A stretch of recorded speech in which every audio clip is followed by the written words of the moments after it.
this meeting to order and will rise to the Pledge of Allegiance. I pledge allegiance to the flag of the United States of America and to the republic for which it stands, one nation, under God, indivisible, with liberty and justice for all. All right, so we'll begin with our public comment portion of the meeting. Shirley, I don't give the list, but we can start with the list. And those who are speaking can state their name and address for the record, and public comment is limited to 3 minutes per person. Rose Stewart. Rose. Rose Stewart. Rose, you can come to the podium and Hi, I wanted to talk tonight, but I'm not sure if I'm in the right order. I was going to wait for the local law number 2. Public hearings and then. Oh, okay, very good. Thank you. Public hearing number 2. that public hearing may not be available for about 30 to 45 minutes Okay, as well. thank you. Okay. Judy Johnson.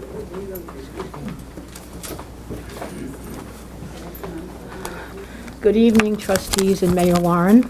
My name is Judy Johnson. I live at 239 Little Plains Road, and I have been a permanent address here in Southampton for over 60 years, 50 of which I have been living here full-time.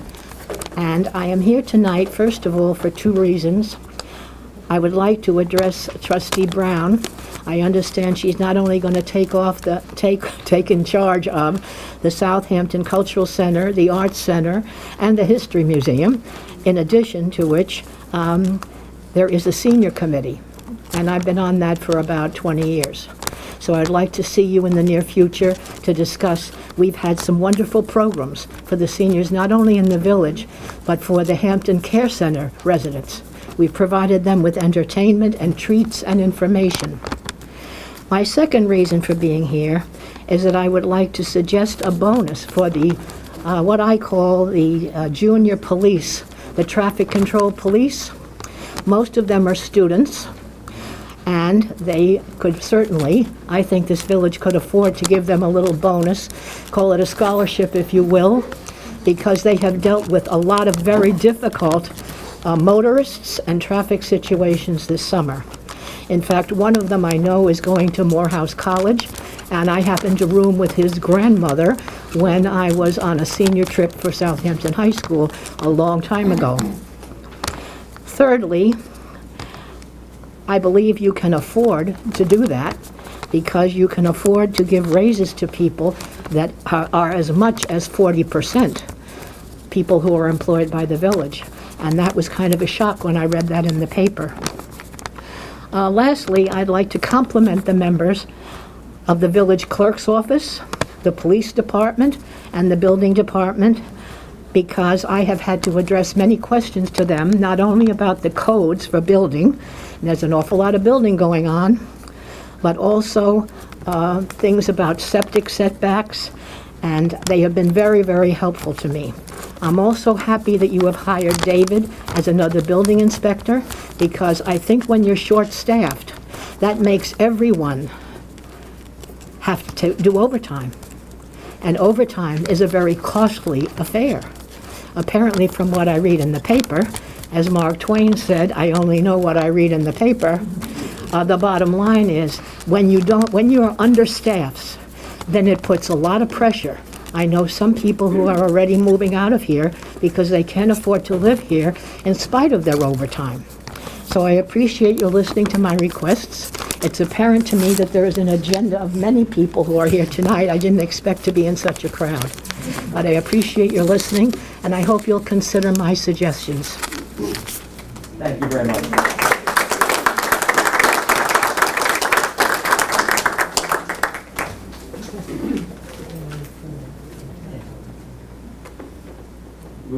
We have an additional Oh, yes, we public have speaker. Molly Bishop. Is I was Molly? going to speak on agenda item 2 also. Oh, okay, okay, Molly, So- thanks. Bob Grisnick.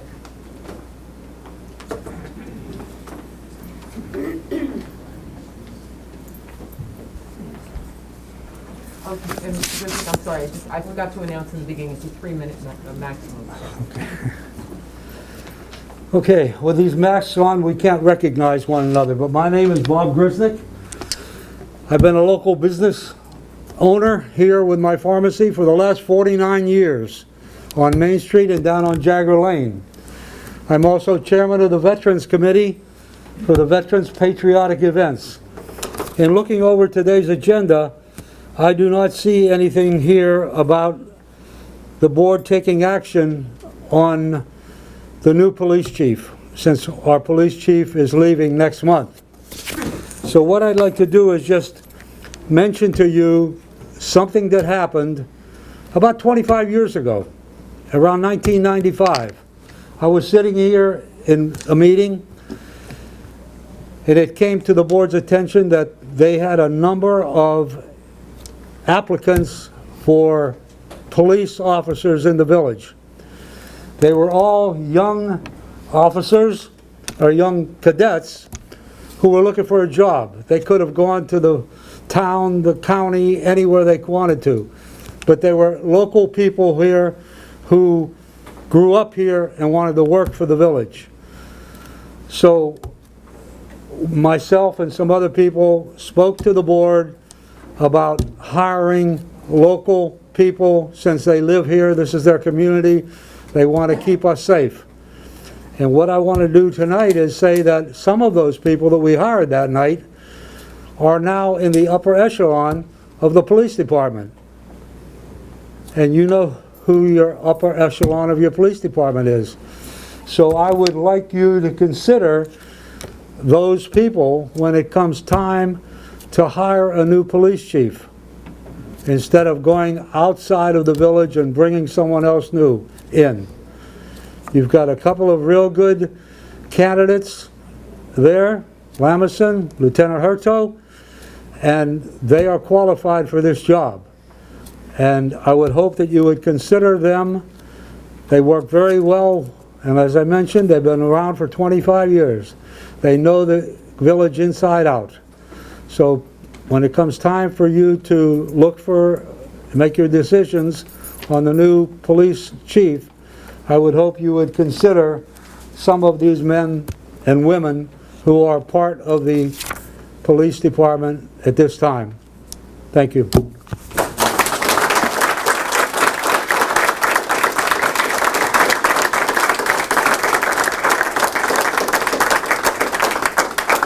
David Rayner?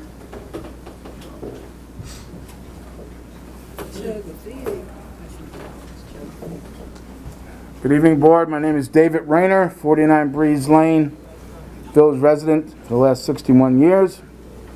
I'm here for a couple of reasons. I apologize to the board. I don't know these members too well, and it's my fault. I didn't interact enough.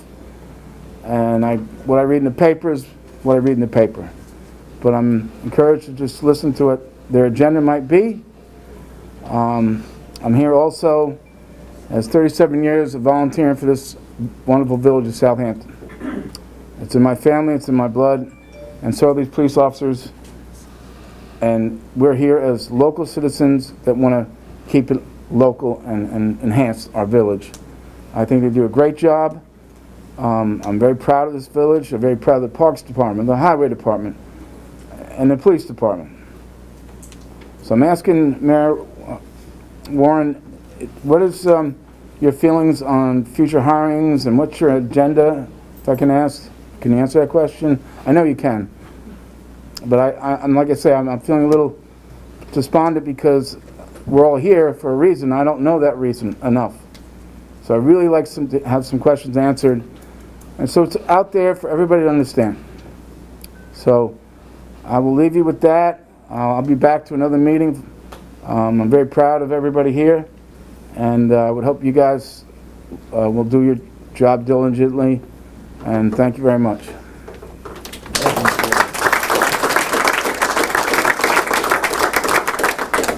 David Dorchek?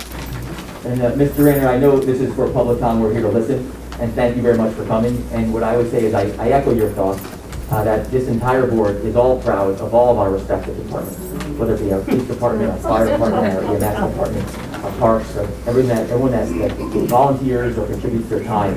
And as Judy Johnson said, as Mark Twain says, what you read in the paper is reading the paper. But the reality, and what you read on Facebook is even worse, but the reality is this board is very appreciative of all the hard work and all of our hard working members. of all respective departments, and that is what you're going to hear from us tonight, and that is our core value. That's it. People are allowed to believe what they're allowed to believe. As they say, everyone's entitled to their own opinion, but they're not entitled to their own facts. And so I wanted to thank you for coming and echo your thoughts. Exactly. Mr. Mayor. Thank you for volunteering for 37 years for this village.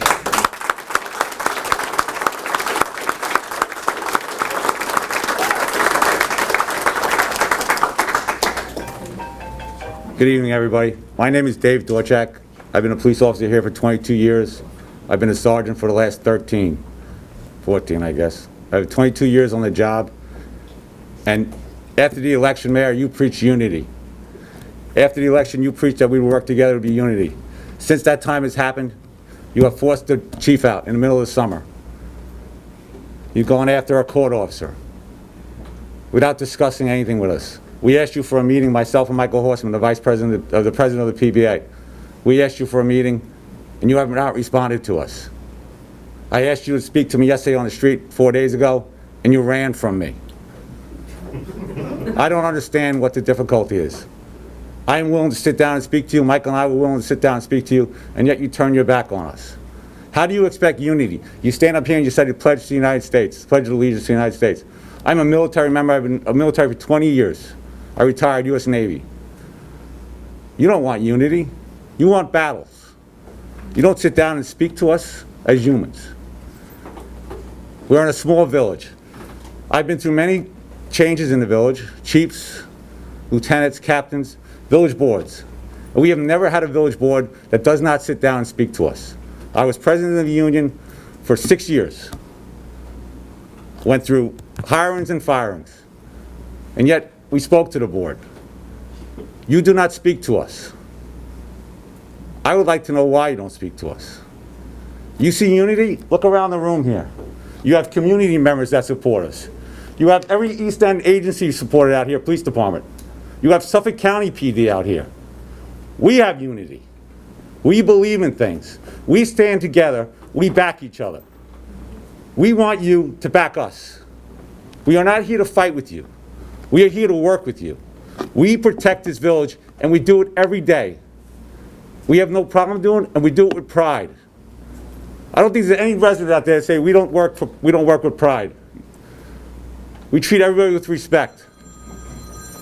We don't have problems in the police department that I'm aware of. I don't have disciplinary, there's no disciplinary that we're hearing.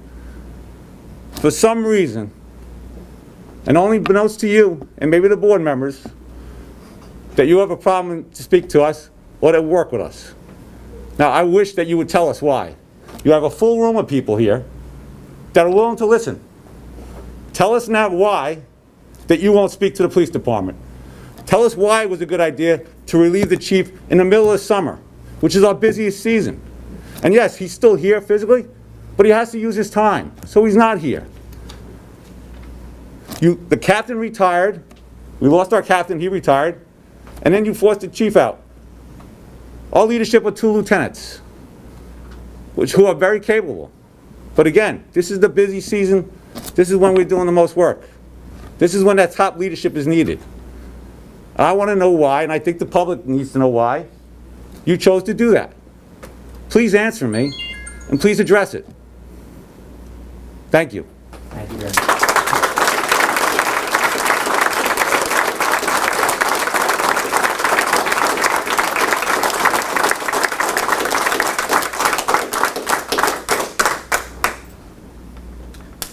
Dan Farrell? Just had to follow that. Okay. Nice to see you. Nice to see you too. Okay, all right. I'm not going to be as passionate, I don't think. So I kind of wish I was here on a better note. For those of you who don't know, last night in the agenda, it was posted that they were going to cut the court position. We can't hear you. Oh, is this better? Okay. So last night at on the agenda, it said they were going to cut a court position, which is one person, and that's Court Officer Keglian. Okay, this is what I'm going to address. So I wish I was here on a better note. I would have liked to congratulate Trustee Brown and Trustee Stevenson on their hard-fought election. I would have liked to extend an invitation to meet with our members of the police radio operators to get to know us personally and get to know what we do for our village residents. But unfortunately, I'm not. I'm here because what happened last night was extremely alarming to us. Even just on a human level, it was alarming. I couldn't sleep last night. Could not sleep. But I wasn't the one that had to explain to my wife that in 24 hours I could be fired. I wasn't the one that had to explain that our kids would not have health coverage, or that we wouldn't have health coverage as 60-year-olds going into 70 in 10 years or so. And then you'd have to listen to your spouse and the voice crack and ask, what are we going to do? 24 hours. 12 years, 24 hours. But I'm not here to gang up on anybody. I would simply like to talk about empathy, leadership, and what we can do to put all of this behind us for the betterment of the community and support of the employees of the village. So I want to paraphrase Simon Sinek. He's an author of leadership books and business books. If anybody's read him, he's very good. Companies talk about how they want to build trust and cooperation, and then they announce a round of layoffs. Do you know the quickest way to destroy trust, to destroy cooperation? Literally one day. Lay off people. Forget about the people who lost their job. Think about the people who kept their job. Every decision this village makes is a piece of communication, and last night that communication just said, this is not a meritocracy. We don't care how hard you work or how long you've worked here for. If we miss our numbers, if we happen to fall on the wrong side of the spreadsheet, I'm sorry, we can't guarantee your employment. In other words, we have to come to work every day afraid. And it's not hard to understand why people are out here. It's not hard to understand how we feel. We're human beings, just like you. We're trying to find a workplace where we feel that somebody cares about us as human beings. And that's really what we all want as board members, as village residents, as village workers. And that's the practice of empathy. How do we help our people be their natural best? We have to start by practicing empathy and relate to what they might be going through. And we will profoundly change the decisions we make and profoundly change the way we see the world. So I understand that was a hard-fought election. It was dirty. It got rough, right? But it's over. The election's over. It's your ship. The next 2 years. So it doesn't have to be this hard every day. It just does not have to be this hard. So I think it's time to start working together. Let the past remain the past. Hold no grudges. And just move forward. Because what's happening right now is not sustainable.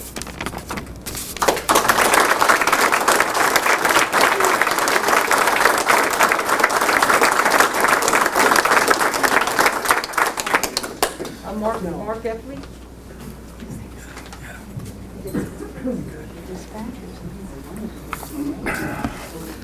Mark Epley, 158 Harvest Lane, Southampton, New York. Just a couple things that have been popped up here. One is Ms. Johnson talked about increases of 40% for employees recently. She talked about overtime in the building department, the hiring a new building inspector.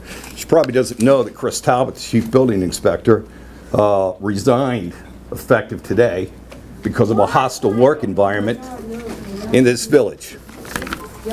Today, there was supposed to be on the agenda the termination of a court officer, Greg Keglian, okay?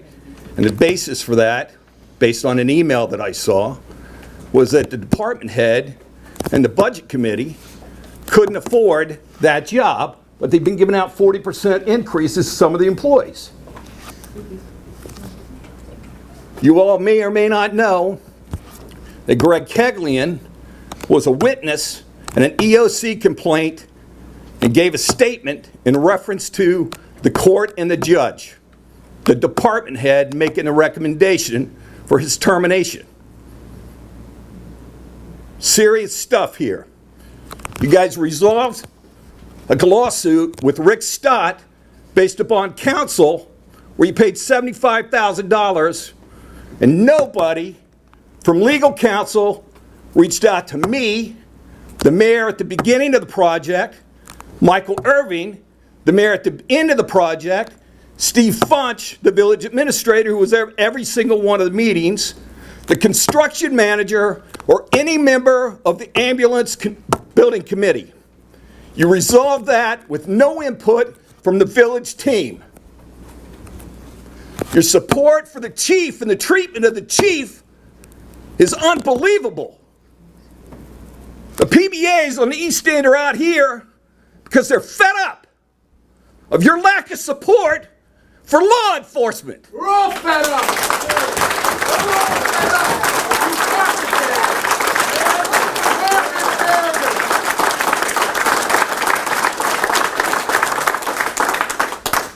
I've got 11 grandkids, and I stepped away from the mayor job because I wanted to be involved with my family.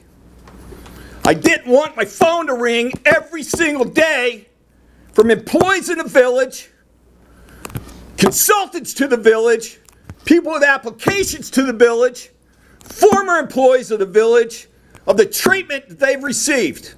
Now, 2 years ago, Mayor, you and I had a conversation, and I said the job's easy. It's easy. All you have to do is walk around and pat the men and women of this village working for this village on the back and say, you're doing a hell of a job. Yep. That's all you have to do. And they'll do anything for you. They'll go out in the middle of the night. They'll push snow all around. They'll step up and put their lives on the line. You know what your response to me was? Aren't they supposed to be afraid of me? Wow. That's what you said, Mark Epley.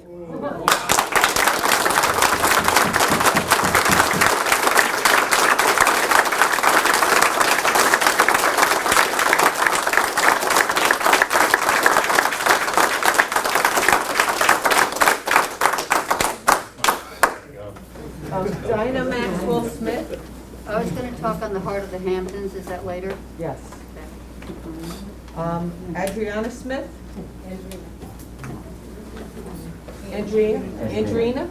She's coming, I think.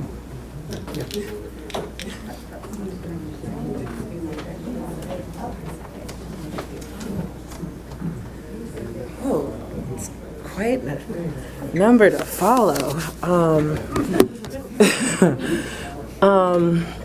So, as is often the case of me speaking in the village, I'm here because my mom is making me do it.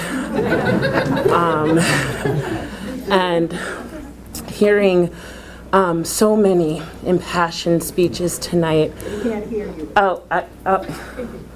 Sorry, Mom. Can you, okay, cool, I could do that. And hearing so many impassioned speeches tonight and people speaking from their heart, all I can do is speak from my experience and support behind the village police of this, of Southampton. I want to tell a story. I was driving the other day, taking the back roads to get to the back roads, because you know there's like that part of the back roads now that just like really has a lot of traffic. And I was taking that road, and I kind of passed the traffic that was there, and there was a cop there, and I like kind of gave him the eye that like, hey, I'm gonna do this. You see why I'm doing it, right? And he pulls me over, and he's like, what are you doing? And I'm like, you see the traffic? There's like a lot of it. And he's like, but no. And we have an interaction that is something I can only attest to being a part of a small village. He asked me if I'm local, what school I went to, and I have a conversation that with my skin color, I cannot afford in any village in this country. There have been repeated times where the men and women of this village have stood behind the communities of color that still remain in a way that is so appreciative. And so to strip them of their authority and of the right to provide that continued sense of community that they have provided is really unfair. And I just wanted to say that, and also, say that Herman Lamison has been such, broke my mask. Oh, okay. Has been such a support and such a honor to grow up around, and I stand behind you, but I also stand behind the local men and women who have continued to make this village safe and a village that I'm proud to be a part of. And I yield the rest of my time because there are some wonderful people here who also have some things to say to you, Jesse. Thank you, guys.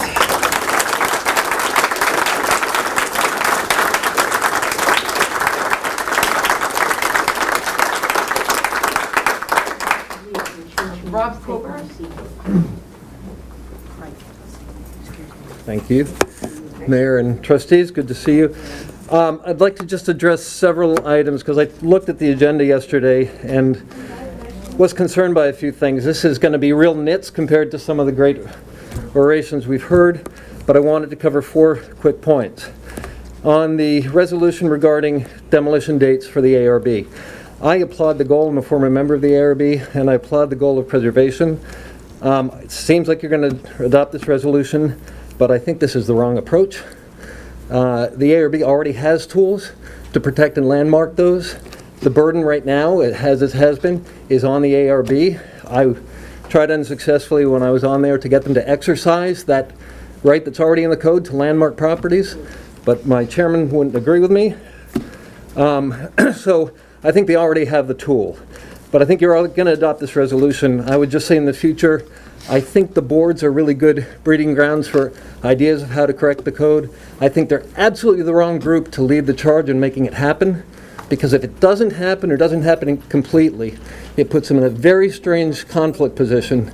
Your counsel can tell you about that.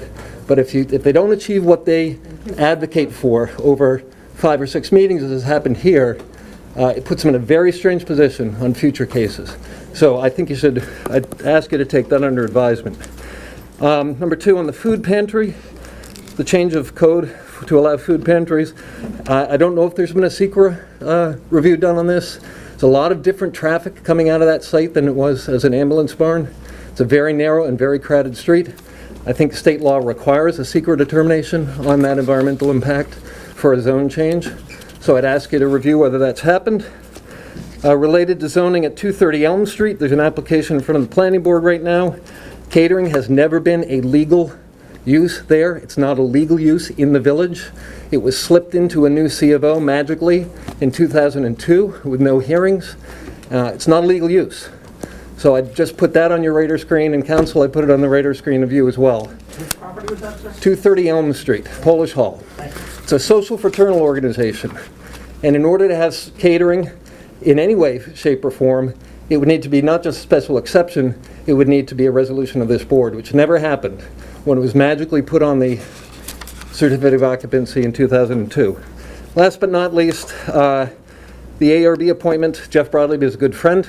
I think he's a great chairman and member of that board, but it says he's being appointed as chair until 2026. Appointments to the boards are for 3 years, so that would be 2024 and under code, and appointments for chairmanship are annual, 1 year at a time.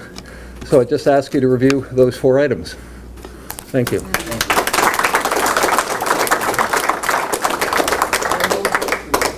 Kimberly Allen?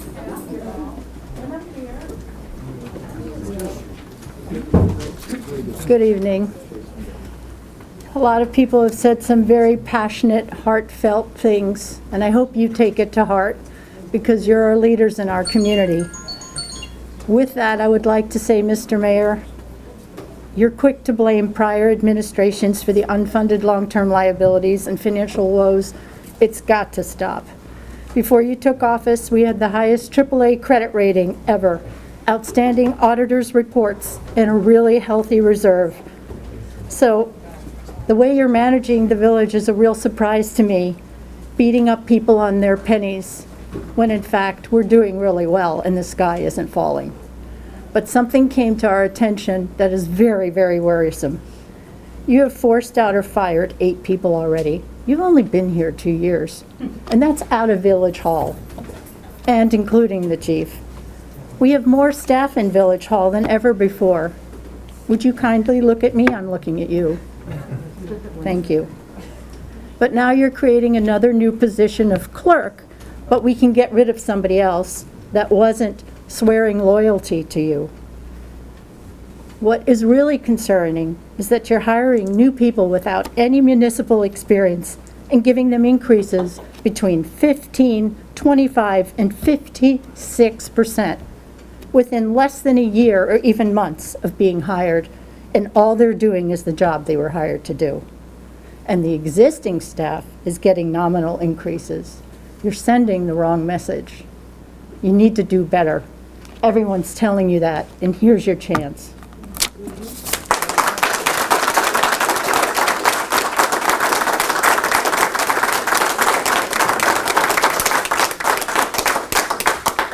Yeah, that's all I have on the list. I did check out in the hallway and no one else is. Thank you. Thank you, Charlene. Thank you, everyone, for attending this public comment portion. The next portion is a portion that I'm very looking much forward to do. That's the Employee of the Month. And we've got a number of Employees of the Month. That includes Emmett Wetter, Patrick Maloney, Sean Godfrey, Brandon Mendez, and Boo Polaro. And they are from the Coopers Beach staff. And when I speak to Matt Weeks, who's the Coopers Beach manager and their supervisor, he has obviously the best things to say about them. I had the good fortune Tuesday to be out training with some of these lifeguards who were out there just last week having over 20 saves. We had rough conditions, riptide, undertows, and they're out there doing a great job. We're very happy that this year, I know there has been some comments obviously about pay, but we did increase all of our lifeguards' salaries, at least to the universal minimum wage of $15 per hour, some more, to make sure that we're leading the charge as far as wages here. And they have done such an excellent job. We have one of the best beaches in the country. We are very lucky to have all of the Coopers Beach staff, but in particular, today we wanted to recognize again Emmett Wetter, Patrick Maloney, Sean Godfrey, Brandon Mendez, and Boo Polaro, all parts of our village family. So I just wanted to commend them, and we're looking forward to presenting this award to them. So congratulations to the Employees of the Month.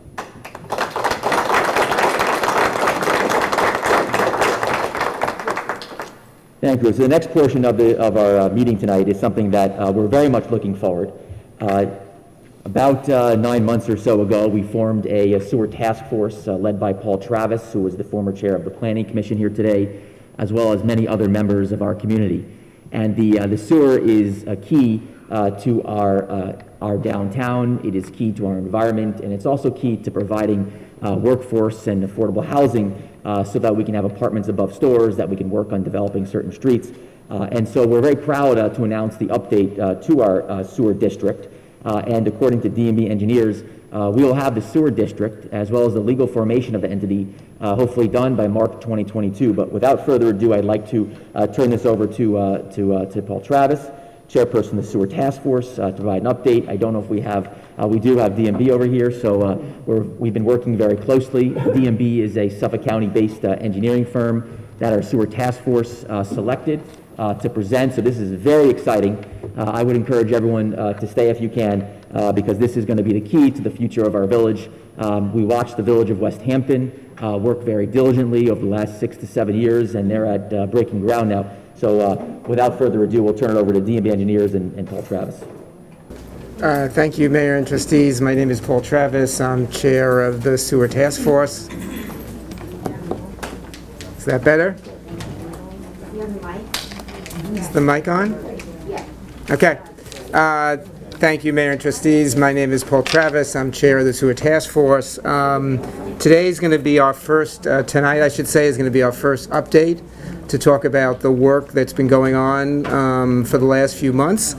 We've got a lot of help from the village staff. I want to particularly call out Gary Gillespie, who's been an enormous help to us in the work you're going to see tonight. Close the door. Excuse me. Guys, can you please keep it down a little bit? They're trying to make a presentation.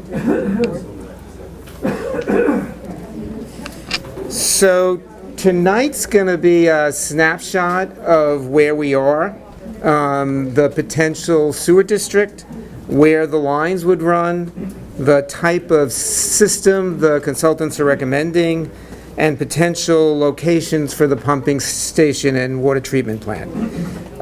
We're going to be forwarding this information also to BHJ so they can include this in the work they're doing on the comprehensive plan.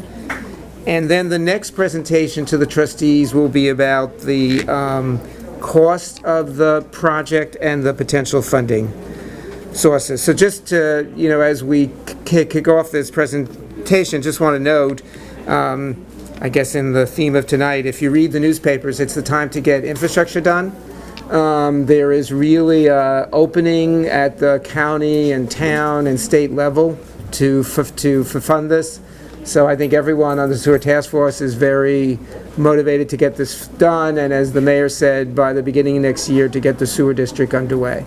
So with that, I'll introduce D&B. They're going to go through a presentation, and then I think at the end we'll take questions.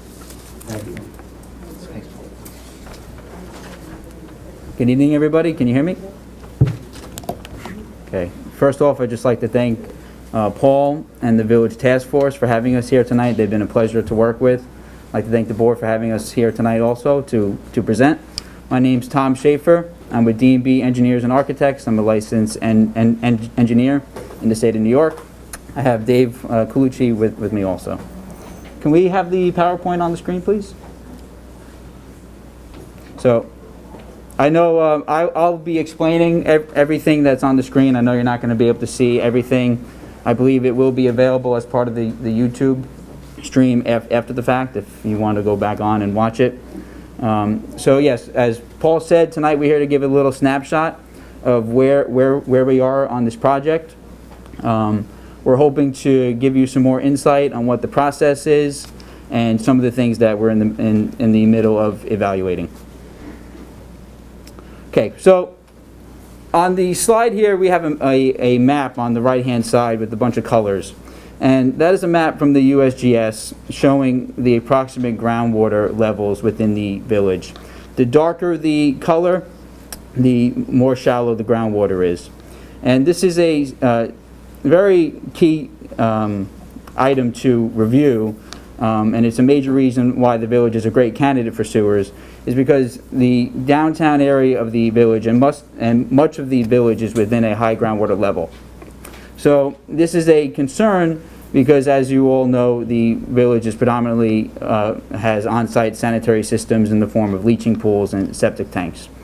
The concern with this is that in areas with high groundwater, you have the potential for untreated sanitary waste to enter the environment. Leaching pools, they're outdated. They have to be pumped out sometimes to avoid overflows. And so obviously this is a public health concern. As Mayor Warren said, the benefit here is, we're trying to improve water quality. We have nearby Lake Agawam, and so when you have the potential for pollutants entering the groundwater, that obviously is a concern. Just for reference, the dark red part of the picture, that's Windmill Lane, and just to the right of that is Main Street. I know it's kind of far away, I don't know if you can tell, but it's the area.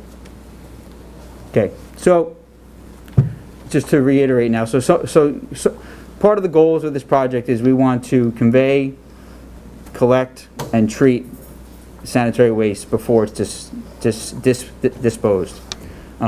We want to improve the water quality, we want to protect public health, and as a side benefit, we wanted to be able to revitalize the business district within the downtown area. And we want to make sure that we do that in a consistent manner with the village's center vision plan, which calls for many different improvements, green spaces, walking opportunities, ample parking, things like that. So in order to get to the point where you're ready to construct the sewer system, a sewer district will need to be formed. And there are several steps that are required before you get to that point. One of the first steps is the development of what's called the map plan and report that is approved by the state. And there are very specific requirements of information that has to be included within that report. So things like what's the legal description of the sewer district, what the projected sanitary flows are from that district, and what the conceptual design is for the conveyance and the treatment of the sewage. Following that, once that report is approved, an environmental review would have to be done, just like any other village action. And then typically, in order to obtain funding, an engineering report is required by many of the agencies detailing the backup for the system. And again, the purple area in this map is North Sea Road, flowing down into Windmill Lane and Main Street. Okay, so this is, I know it's hard to read, it's small, but, so this is a snapshot of what D&B has been brought on to assist the village with. When we first got involved in this project, there is a lot of existing information that already existed. So our first step was to gather all that in support of our analysis. And what we're in the process of doing now is developing our recommendations report. And that report is going to provide the calculations of what the flow is going to be. It's going to evaluate different options for wastewater treatment plant sites, pumping station sites, and it's going to provide a conceptual layout. So that report we're doing now focuses on the engineering of it. The next step is the map plan and report, which I just talked about. The map plan and report takes the recommendation, and now that map plan and report provides the estimated costs, financing options for the project, and payment options. And then following, just as I said before, following the map plan and report is the SECRA and the engineering report. So these are all things that we're going to assist the village with. So the next couple slides are going to go over. I'll try to be brief because there is a lot to go over, but the next few slides are going to go over some of the different things that we're in the process of evaluating now. So the first step when we look at an area to sewer is to determine what the boundary is going to be. So in the case of the village, the orange lines here are currently the parcels that are projected to be within the sewer district. And these were selected based on accommodating development of the business district, while also making sure we incorporate those properties that have the highest groundwater levels. We are potentially looking to add Southampton Town Hall and the school right on Hampton Road, just because of the large amount of flow that would be projected from those sites and their vicinity to the actual district. Okay, once the district boundaries are known, the next step is to start to determine what the flow is going to be. So we actually go through each parcel within the district and assign a projected flow for it. So, and that's all done in accordance with Suffolk County Health Department standards. So for each parcel, there's a classification that's assigned, whether it's commercial, residential, industrial, and then depending on the use of the site, there's different formulas that we use to determine the flow. So currently, we are in table 2 at the bottom, I know it's hard to read, we're projecting a flow of 150,000 gallons per day for the sewer district that was shown on the last slide. That does not include the school or the town hall yet. And all the property type classifications were derived from the Southampton GIS property manual that you can find on their GIS. Okay. Now, the next step is making sure that the village, in conducting this analysis, takes into account future development. And the last thing what we want to do is install a sewer system, and in 10 years it's out of capacity. So after we determine the current flows, the next step is to project what the future flows may end up being.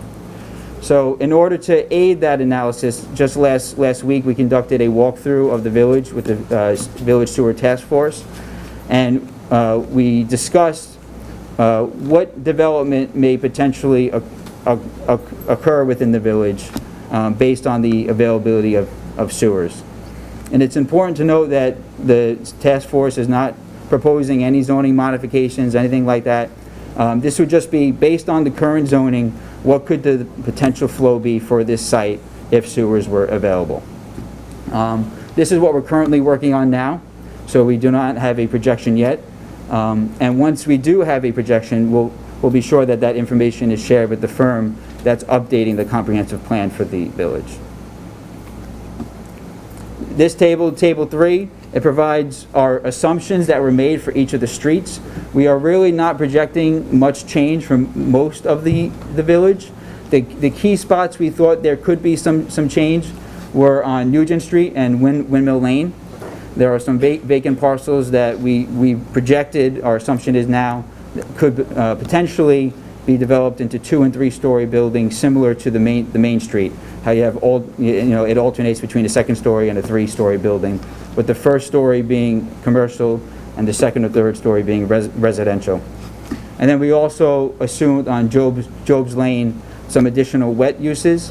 And when I say wet uses, that an example would be like a restaurant as opposed to a dry use like a clothing store. That obviously affects the amount of sanitary flow that's projected for that site. Okay, once we look at the projection of flows, we start to look at potential treatment plant sites. There are 2 main sites that are being considered at this time. Option number 1 is the treatment facility at the Southampton Hospital, and the second site is 3 potentially available parcels north of County Road 39A off of North Sea Road. So the first option, as I said, is the hospital. There are, based on our initial analysis on it, there is some concern about using this site.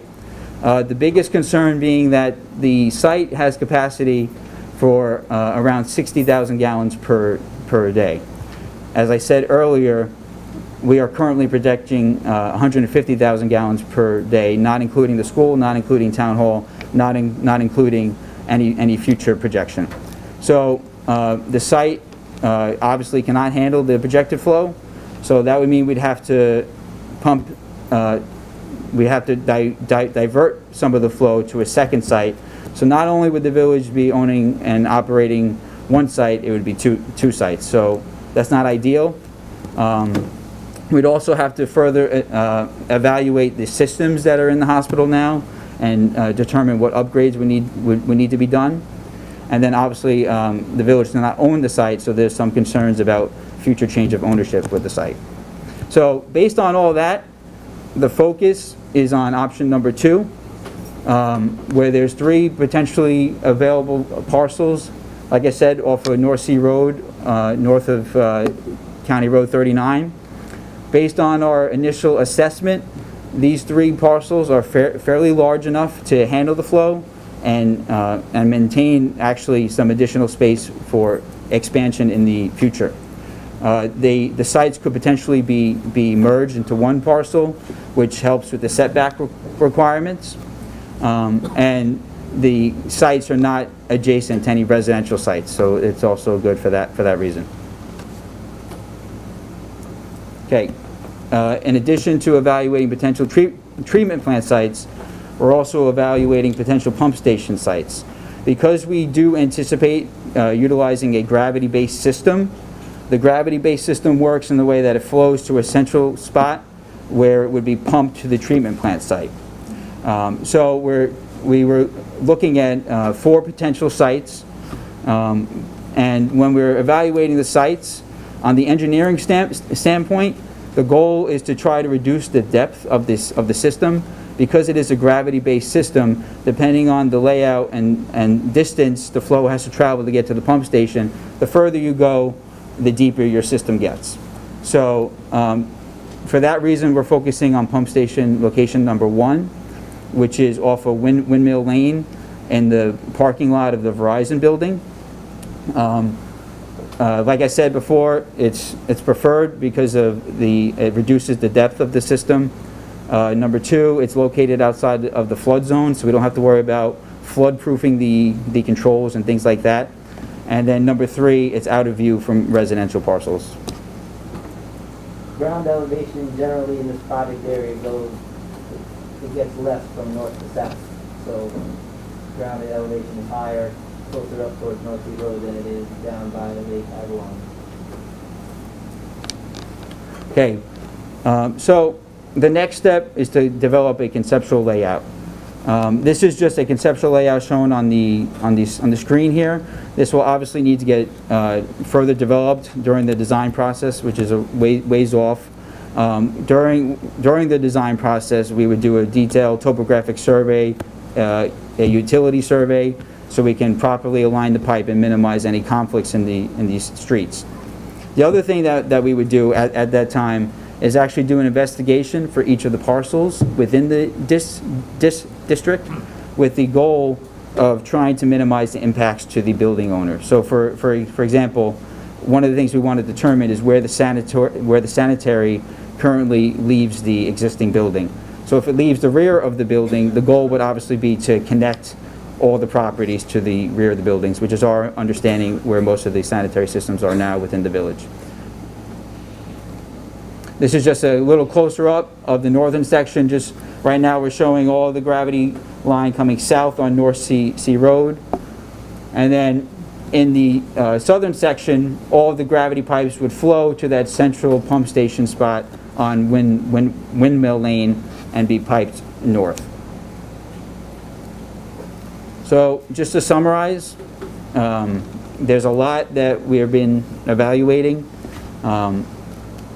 The goal is to complete the recommendations report, and that will summarize all these options that we discussed tonight, and then provide a recommendation from an engineering standpoint of what we think is the most feasible option.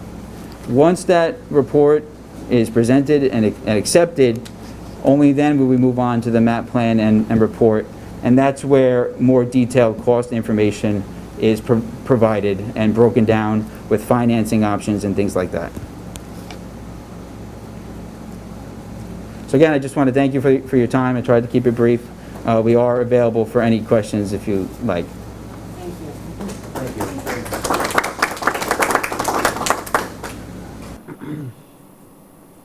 Does the board have any questions? I have a few, if I may, Mr. Mayor. So it's good to see you guys again in person. I previously was on the task force, so I do have a few questions for the public record. You mentioned current flows, and you know, obviously we all want to see more vibrancy in the downtown and so forth. However, is it possible for DMB to do a calculation on buildings with second floors that maybe years ago previously had a apartment above that now does not? I know, because as we all know, if a use has changed after 6 months or a year, that use is now no longer. So I would like to see an analysis of how many existing uses we have, so we know what the potential build out could be, or you know, we know what we have, so we know future how many would be able to have you know, to have the market drive this instead of having a whole to go from. So now I know Paul and I worked on this for some time on the Planning Commission. And I just would like to see DMB do just a quick analysis of what we have versus again future flows and how many buildings years ago may have had these uses that are no longer permitted because of the county. So I just want to see where we are, where we're going. Certainly in terms of the existing, the town GIS actually does reflect the existing use.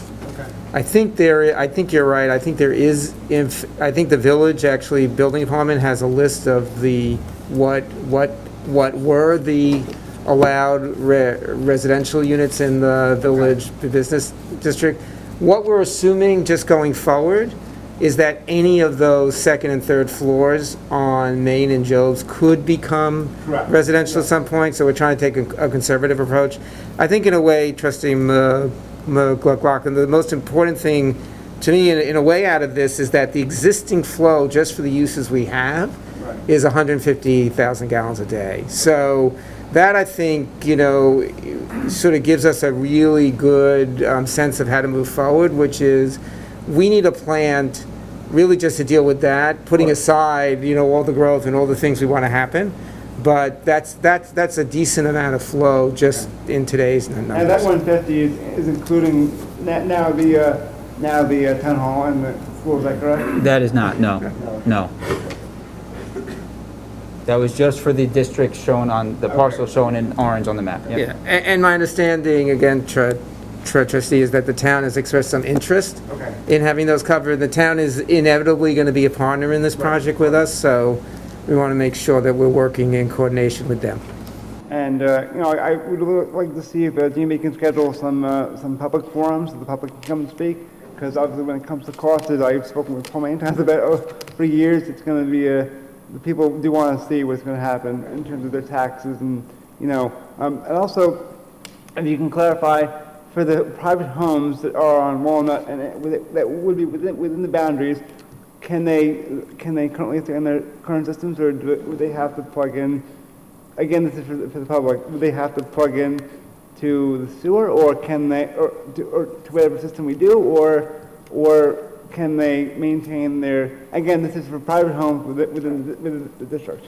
So there are some, as you've noted, there are some private homes, mostly on North Sea Road, that would be within the district.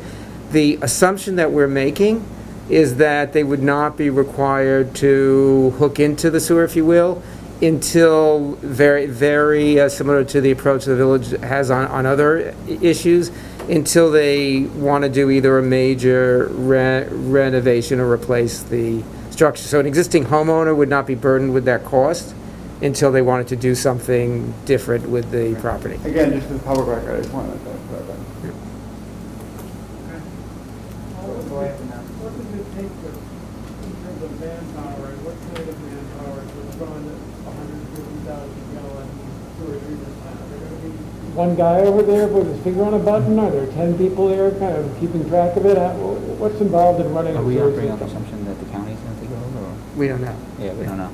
Yeah, the first step would be to determine the type of system. So we're really not at that phase yet. There are different options, and they all require different manpower. So that would be part of the analysis when we're looking at this. Is we're going to pick something that's going to require the least. Yeah, generally they're not high manpower operations in the way that we think of them. It's really more the expertise to deal with the regular repair and servicing. Many of them in Suffolk County are actually operated by the county. I think that's a bridge we've yet to cross, but that's often, and then there are others that are operated on a private basis. I think there's very few villages that actually operate them themselves. Yeah. Now, would GMB be able to assist the village or the village council in engaging in those discussions, so if we're going to be speaking to the county or to a private organization, because the village, as we all know, we have a $30 million budget. We're not in the position to be running a sewer system as well. So whether that's at the hospital or the new site that we are looking at. So if we're not in the position to be running a sewer, we should be obviously looking to a third party for operational costs. So the village is not. So that cost burden of long term for employees is not there. So would you guys be able to assist the village, or are you just purely the engineering part of that? No, that's something that we could assist with. We have, we could set up meetings with the county and things like that. Okay, great. And have you guys? Obviously, I know that we're leaning more towards the North Sea Road area, but have you guys talked to the hospital, or is that analysis yet to be done, or when do you plan on doing that analysis? That, we're in the process of looking at it now. Okay. We have not spoken with the hospital yet, though, no, that's your question, no. Thank you. Thank you, Trustee McLaughlin. Are there any other comments or questions from the board? Thank you. Thank you.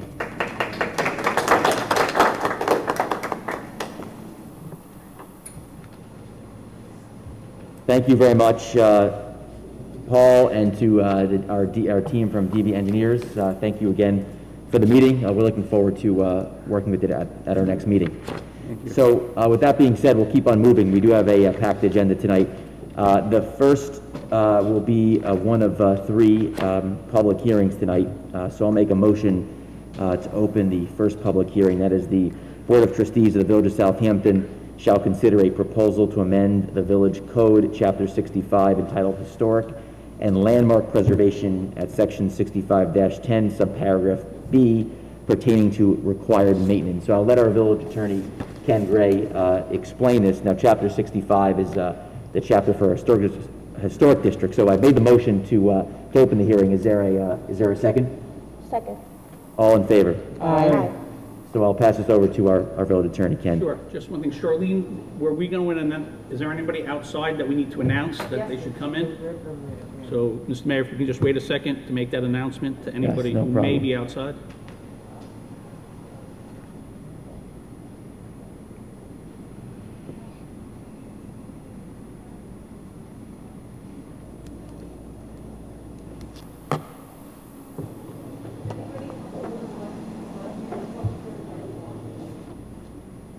There's no one there.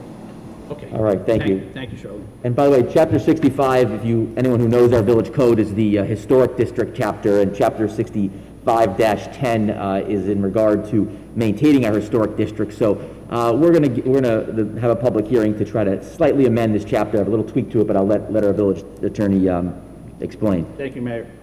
Yes, so as the mayor just said, this is the portion of the code that talks about being required to maintain a historic or a property that's either landmark or within the historic district. You cannot allow it to fall in disrepair.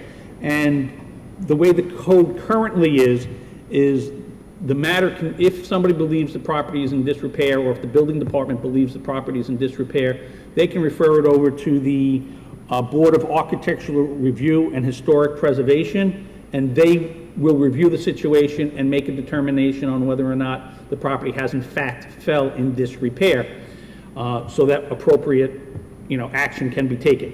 This amendment simply gives the Board of Trustees also the ability to make that judgment. So it doesn't necessarily fall only on the Board of Architectural Review and its historic preservation. It could also, if this is adopted, the matter can be brought to the Board of Trustees for them to do the review to make a determination on whether or not they believe a parcel has fell in disrepair. So that's it. It just gives another avenue for the parcel to be reviewed and a determination made. Mr. Mayor. Thank you very much. That was very helpful. Are there any comments from the public on this public hearing?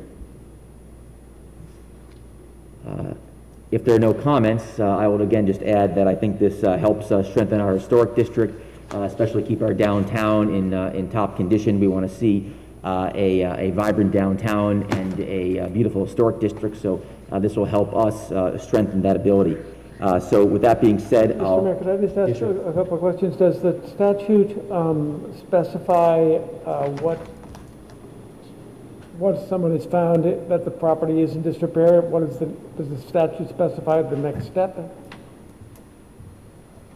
This particular change does not address that at all, but the person can be issued a summons and have it returnable in village justice court. And then, obviously there, whatever the disposition of a particular ticket may be, the court can certainly impose conditions on the disposition of a ticket, including directing that they restore the property back to its prior condition before it was allowed to fall into disrepair. Thank you. So, Thank you. Are there any other comments or questions from the board? I just want to say that there are a few examples of that. I believe there's a few on Meeting House on the, I believe it's on the north side. There's a few houses I've seen that have some overgrown, and they look a little dilapidated. So I hope that once this is put into effect, that we can have those homes either restored or have the property owners be properly notified as to their condition. Thank you. Any additional comments? Okay. If there are no comments, additional comments, and thank you everyone for this hearing, I'll make a motion to adjourn and to close. And to close this hearing. Make a motion to close. We have a. Is there a resolution on to adopt this, or are we just okay tonight? Okay. Yes, I'll make a motion to close. Is there a second? Second. All in favor? Aye. Aye. Our next public hearing is the Board of Trustees of the Village of Southampton shall consider a proposal to amend the Village Code, Chapter 116-23, Special Conditions and Safeguards for Certain Uses in Residence District, Table of Use Regulations. I'll make a motion to open this public hearing. Is there a second? Second. All in favor? Aye. Aye. Ken, I'll let you take it from here again. okay, so this local law, or this amendment, was actually adopted by this board already. And then it has to do with allowing a food pantry to operate in a residential district. And I drafted it, and I made a mistake. I made a mistake. So there's a section of the code that goes to 116-23, and that has the list of the food pantry, and then the requirements that they must meet in order to operate as a food pantry. And then I realized that you have these tables in the back of your village code book. So I also added food pantry there, and I accidentally indicated an X in each of the categories in the residential district, thinking that it meant, okay, an X, you're going to allow to have a food pantry in these different residential districts. I got a phone call from the building department maybe a month or so after it was adopted, and I was told, no, Ken, X means not permitted, P means permitted, so you need to change it to P. So that's what I did. So I came in, I told Charlene that I made a mistake and that we need to republish it and have a rehearing on it. But this is something that was already adopted, and unintendedly, I had put X's, which meant prohibited, as opposed to P, which means permissible. So this is clean. This is another public hearing to clean up a mistake that I made. I apologize. Thank you, Ken. So there looks like there'll be some public comment here. If anyone would like to make a public comment, We actually have please. 3 people that signed up for it, in addition to some other folks that have their hands up. Rose Stewart? Rose Stewart? Hi, good evening. I'm out of my comfort zone again to talk about these things. I can't hear you. Okay, sorry about that.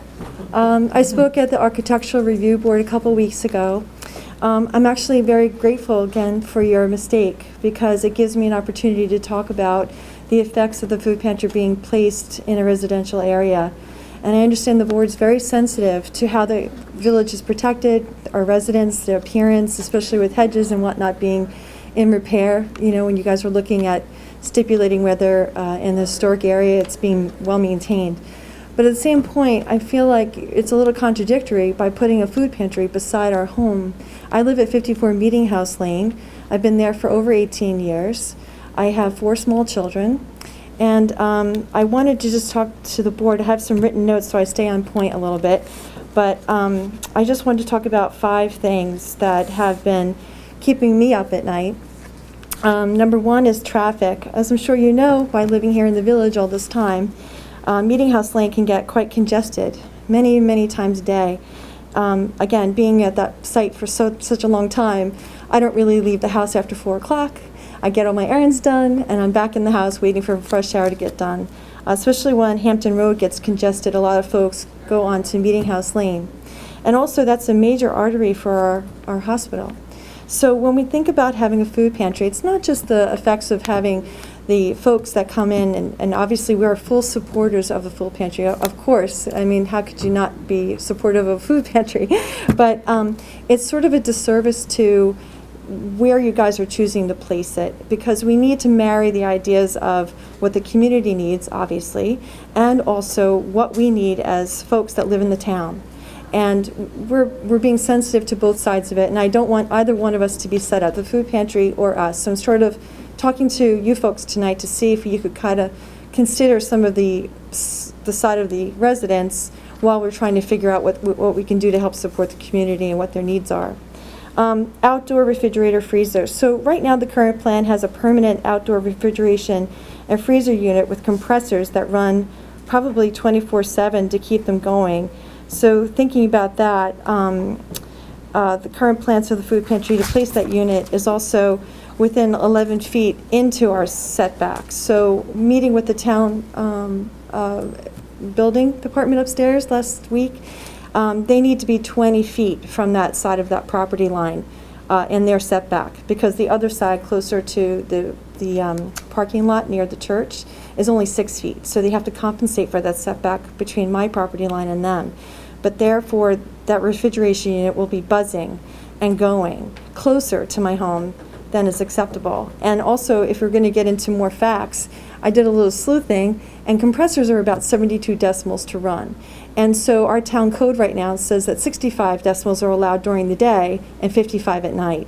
So yet again, that's another code that needs to be considered for having that there, plus a variance request for the refrigeration unit to be closer to the property line when it needs to be in the setback. Thirdly, there's a garbage and odor that I want you guys to consider very much as well. Again, having a functioning food pantry, you need to have garbage, obviously. It's a food pantry. So we have it right now enclosed, it makes sense. But thinking about that, folks come in and out of the pantry, throwing out their garbage, doing what they have to do. The deliveries come in and say something is gone, and they have to.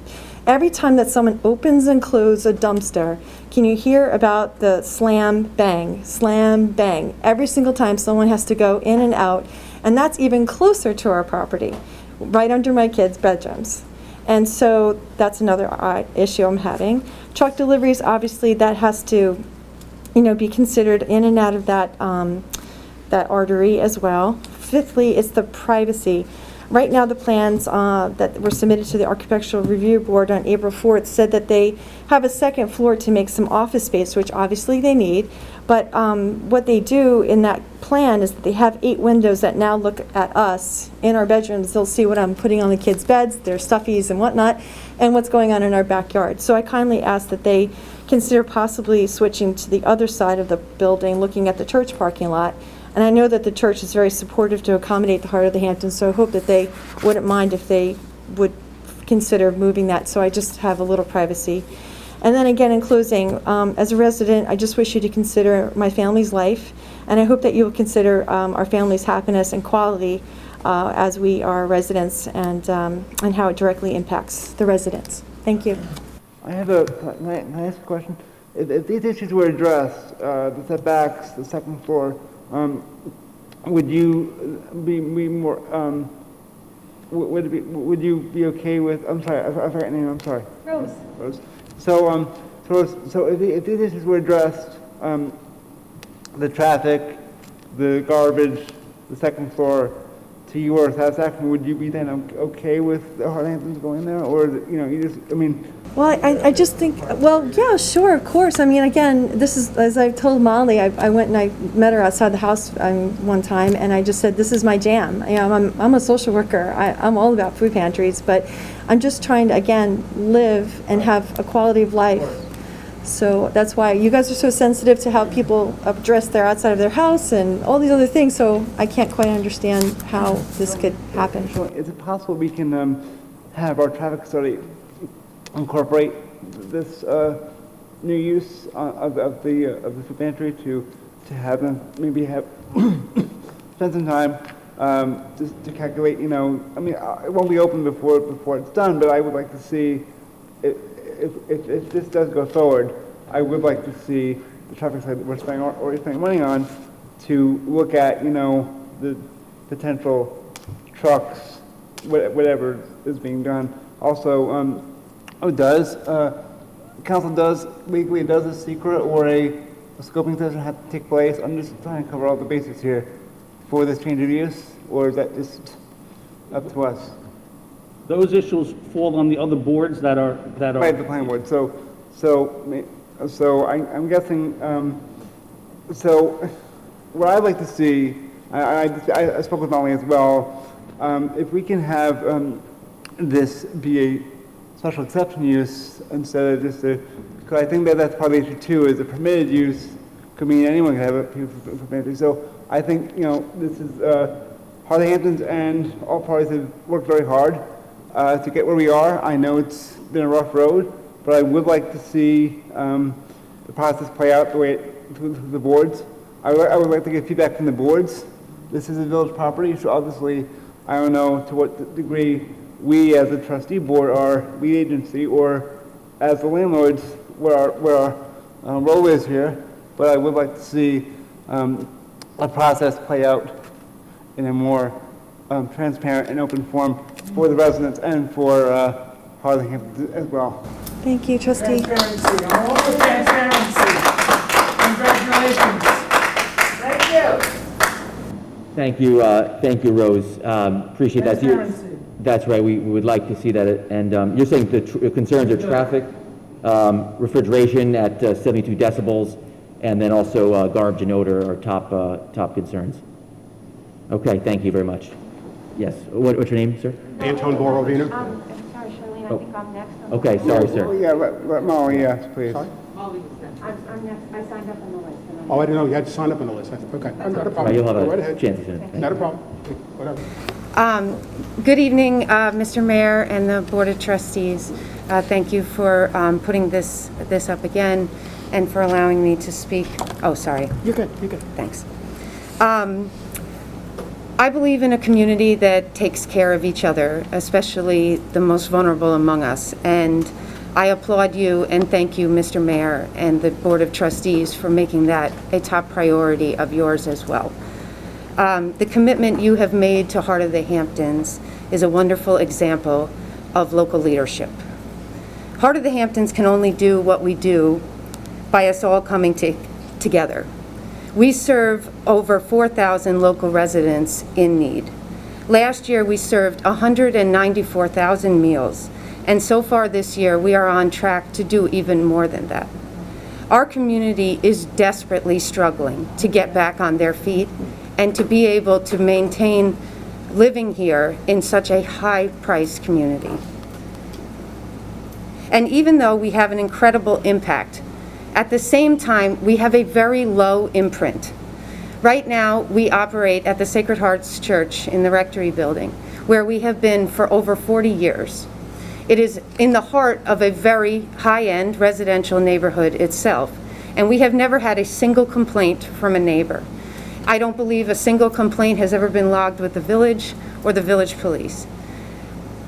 We also have very low impact on the traffic in that area, and I believe would have a lower impact on the traffic on Meeting House Lane than the COVID testing that has been there for this past year. We have communicated with the COVID testing community and outfit, and they Excuse me, let her speak, please. Everyone will have their... They estimate that they are testing 50 people a day, which is over high impact days like Saturdays, and Sundays. We operate during the middle of the week, only allowing customers to come to us for 2 hours, 2 days a week in the middle of the day. So we believe that our impact would be vastly less than what we have already lived with for the past year for the betterment of our community. I would also like to say, in response to some of the concerns that Rose brought up, that we have already heard the issues that Rose has and made modifications to our application, and we have a hearing before the planning board to address the site plan issues and talk through all of these things. on August 30th. And we are trying to be as accommodating as possible to some of the concerns that she has, and are open to whatever any other neighbors would like to bring up. But, you know, I think that it would be incredibly unfortunate for a handful of neighbors to have an impact that would greatly disadvantage such a huge majority of our community. And I would like to urge Trustee McLaughlin and all of the trustees to vote to allow this to be a permissible use, as it was intended to be a few months ago when it was first passed by this board. And so that we can finally start to move forward with this project and continue to serve the community that depends on us.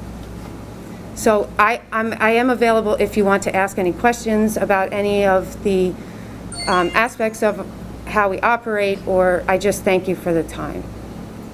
Molly, so I just want, so would you be okay with speaking with the traffic study people, just to have a talk with them and see, I do want to have you guys incorporated. I do want to see how we can accommodate you guys, because I think one of my first acts as a trustee was to approve the lease, the initial lease under your predecessor. So I do think, obviously, there is concerns.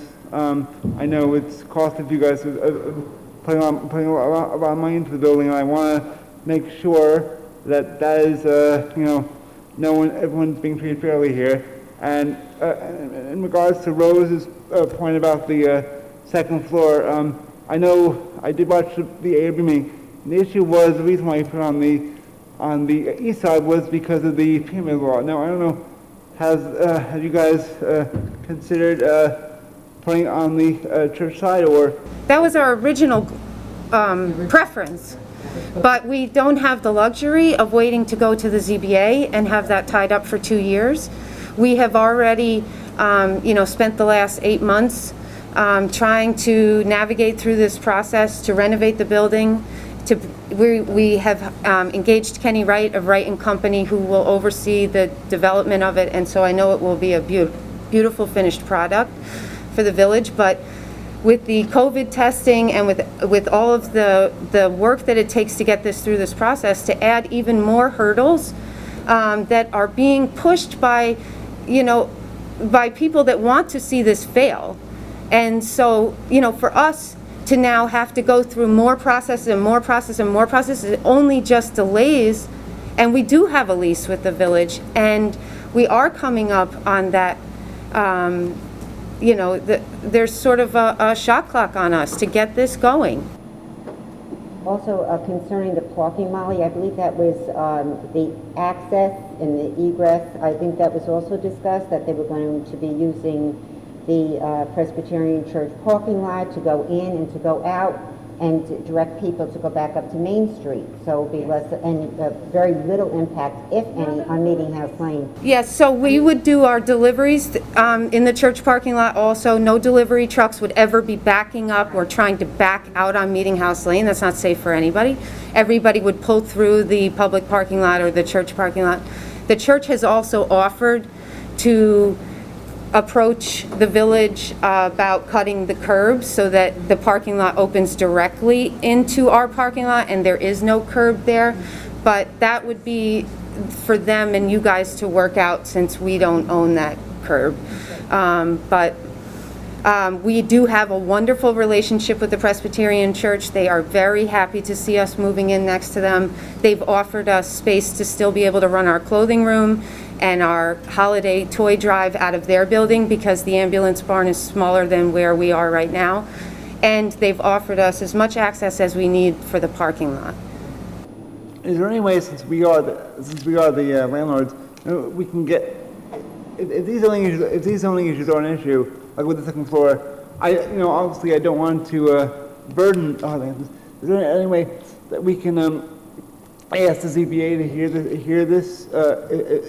If all this is setbacks and second floor, could we as the trustees ask the zoning board to hear this right away and to go into having the whole process, fast track this, so we can have it all Well, we can certainly talk to the building department to ascertain exactly where it is in the process, but it's the applicant who pushes, Because you want it from the pushes the planning board, application. so I do want, again, I want this to be a fair process, and again, I do support Heart of the Hamptons, and I do want to see it thrive, and again, I think, I know there's some issues with the location, but I think, given that it was an ambulance barn, I can't imagine the noise that happened out there over the years, so there is some issues there, for the most part, but I do think we have to, I want to see the process play out with the planning board, and if we can rush this to the ZBA, Molly, would you be okay with, waiting for the... I mean, I would certainly be open to exploring that, but I can't make a commitment that we would definitely go through with that process if it did seem like it was going to be many months.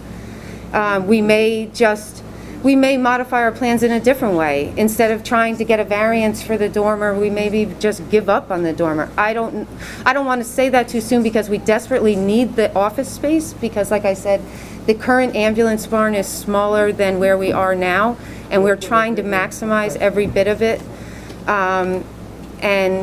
But ultimately, our goal is to be able to open and operate and serve our community as fast as we can. And so whatever you guys can do to help us do that, we would be tremendously grateful. We will look into that. We can speak to it. Yeah, we'll talk to the building department about, where the application is and where it needs to go. Okay, because how fast they can get it on the I don't want to agenda. delay this, and I don't want to see the neighbors have any more concerns, because, we all live here and we all have a right to, and you guys do a great job. Ms. Tupper and then Hilton and then you, it's a great succession. So I do want to see this work out for the betterment of the village and for all of us. So if we can, again, fast track this for all the sakes, because we do what we do in the building. So I do want to see it work. Thanks. Best we can. Thank you, Molly. Thank you, Trustee McLaughlin. Speaker is Dinah Maxwell-Smith. Good evening, I'm Dinah Maxwell-Smith. I live at 59 Meeting House Lane. I've lived in Southampton Village since 1977. I want to point out, well, other than what Rose said about the noise, there's the garbage collection at 2:30 in the morning also. I can hear what they're doing up at the Presbyterian Church easily. I'll be able to hear it a lot better across the street. I also want to point out that there's a huge difference between the property layout of having the church, the Catholic Church has a huge piece of property. The Heart of the Hamptons is way in the back. They've got a lot more space to deal with all this. This is right in our faces. And there's going to, if they're serving 4,000 meals or 4,000 people or whatever the hell it was, big numbers, that's a lot of people and a lot of time and a lot of noise and a lot of traffic. The traffic on Meeting House is getting really bad daily. I had to move to a back bedroom because I couldn't sleep in the front anymore. And I also wondered, like, it's going to devalue the property of the people who are around it, so I'm wondering if you're going to lower our taxes too, because it'd be hard, I can't afford to move now, but, it'd be hard to sell the house because nobody's going to want to be there. I don't understand why you have to okay the fact that it will be in a residential neighborhood. You're not putting it on Gin Lane. You're not putting it on Herrick Road. You're putting it here. And we're just as residential as they are. It's arbitrary. Why does it have to be in a residential neighborhood? Those people who are coming don't live here. They don't even live in Southampton. Why does it have to be in Southampton? So it seems unnecessary, the wrong place. It doesn't have to be there. There are places on Powell Avenue that are more businesslike, or even, as I mentioned, Mariners Drive, to say, oh, the rent is too high. Well, I mean, something's got to go. You got to, give somewhere. Thank you. Thank you very much. Kimberly Allen. I'm going to wait. Somebody, Joanne would like to go first. Oh, okay. Thank you, Joanne. Good evening, Mr. Mayor, members of the board. My name is Anton Borovina, and I represent some residents on Meeting House Lane. I've heard the comments today, and what I must say is, this died on me here.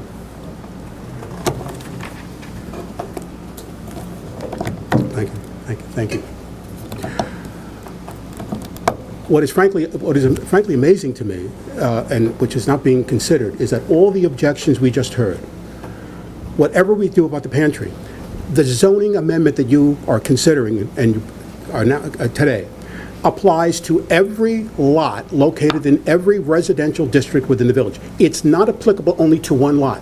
That means, without a benefit of a study by the board, as it was required to do, without secret compliance, which I would say was required even with respect to the enactment of a zoning code, the board, carte blanche, gave as a permitted use and as of right use a food pantry. I want everyone in the room to understand the significance of that. You're allowing that kind of a use in that kind of a property because of one use that could have been accomplished by special exception use. And that is where a fundamental problem is that because it does not jive with the zoning code. And what do I mean by that? If you look at the table of uses of the residential district, makes sense. All homes, all lots I should say, in residential districts are residences. Go figure. That's how it happens. There are some exceptions though. And what are those exceptions? They're called general community facility uses. But if you take a look at the general community facility uses, every one of them are prohibited. A few are by special exception. Not one of the listed general community facility uses is permitted as of right. What is this board trying to do today? It now wants to carte blanche revise the zoning code, turn it on its head effectively by now allowing an as of right use. I wonder what's going to happen down the road when all of us are gone, and then you have another board of trustees, and they turn around and in their own way rationalize that a landfill operation or a gasoline station is also a different component of a general community facility use. It serves the community, it's a facility, and it's general. So in theory, that kind of use can be permitted, apparently, in a residential district.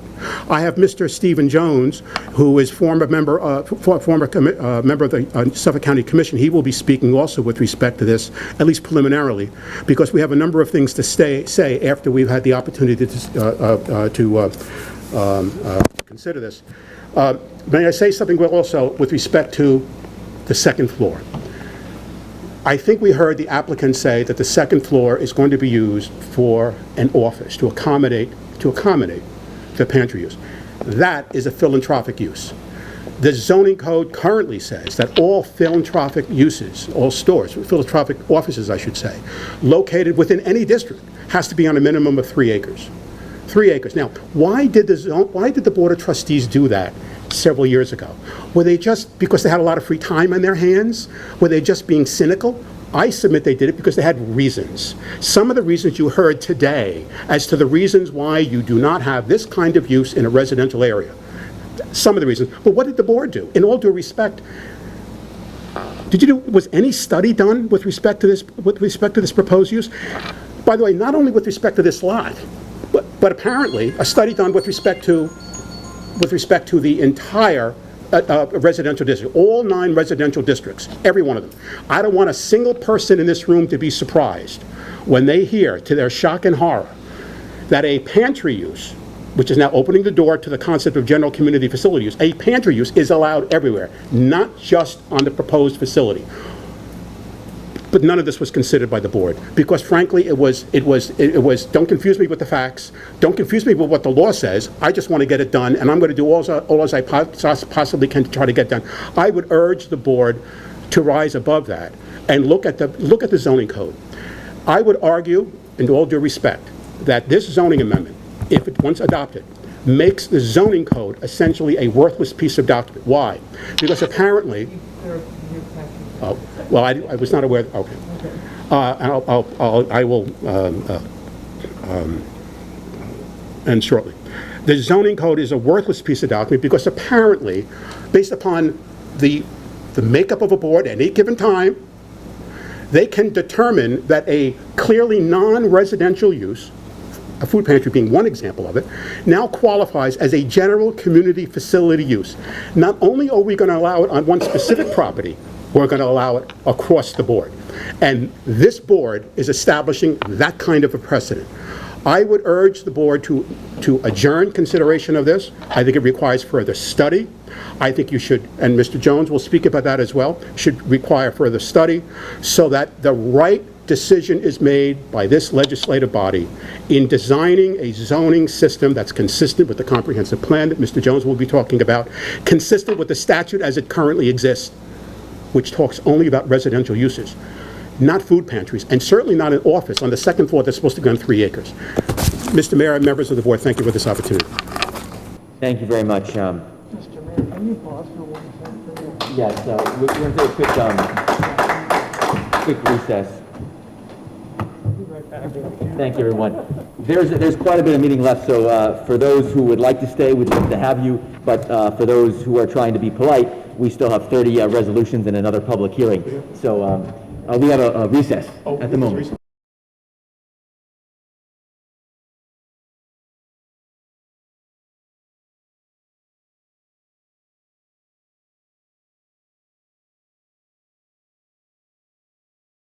All right, thank you. It is now 7:57 p.m. We're resuming from and coming back from our recess, and we have Stephen Jones. You could also state your address for the record. Thank you. Stephen Jones, 188 South Ocean Avenue, Bayport, New York. I'll keep it real short and sweet, be a good example. Changing all those X's to P's on the chart is a major move, and it provides for non-residential food pantries in residential zones, and this contradicts both your village comprehensive plan and your village zoning code. Your village comprehensive plan specifically talks about maintaining the character of existing single-family zones and focusing residential streets on providing access to residential homes. And the principal goal of the village plan is that the new proposed uses must fit in with existing pattern of development. So injecting the non-residential uses as of right, in this case food pantries, does not safeguard the orderly growth of the village. That is the tenet of the zoning code, is to safeguard orderly growth. So my other concern, of course, is that what is a food pantry? It could be a closet next to my kitchen. It could be a major food warehouse with deliveries all the time. It could be anything in between. There's no idea as to what a food pantry is, but having all those P's allows for a food pantry anywhere, as Mr. Boravina said, anywhere in the village in the residential districts. So all I'm here to ask you is, as a planner, as a professional planner, please look at your planning documents and your zoning codes and try to do the right thing and make it reasonable and orderly and safeguard all of your village residents. Thank you very much. Thank you. Mr. Jones, who do you plan for? What company or municipality do you work for? I'm self-employed. Self-employed, okay. Mr. Boravina. Got it, okay, thank you. Joanne Hale?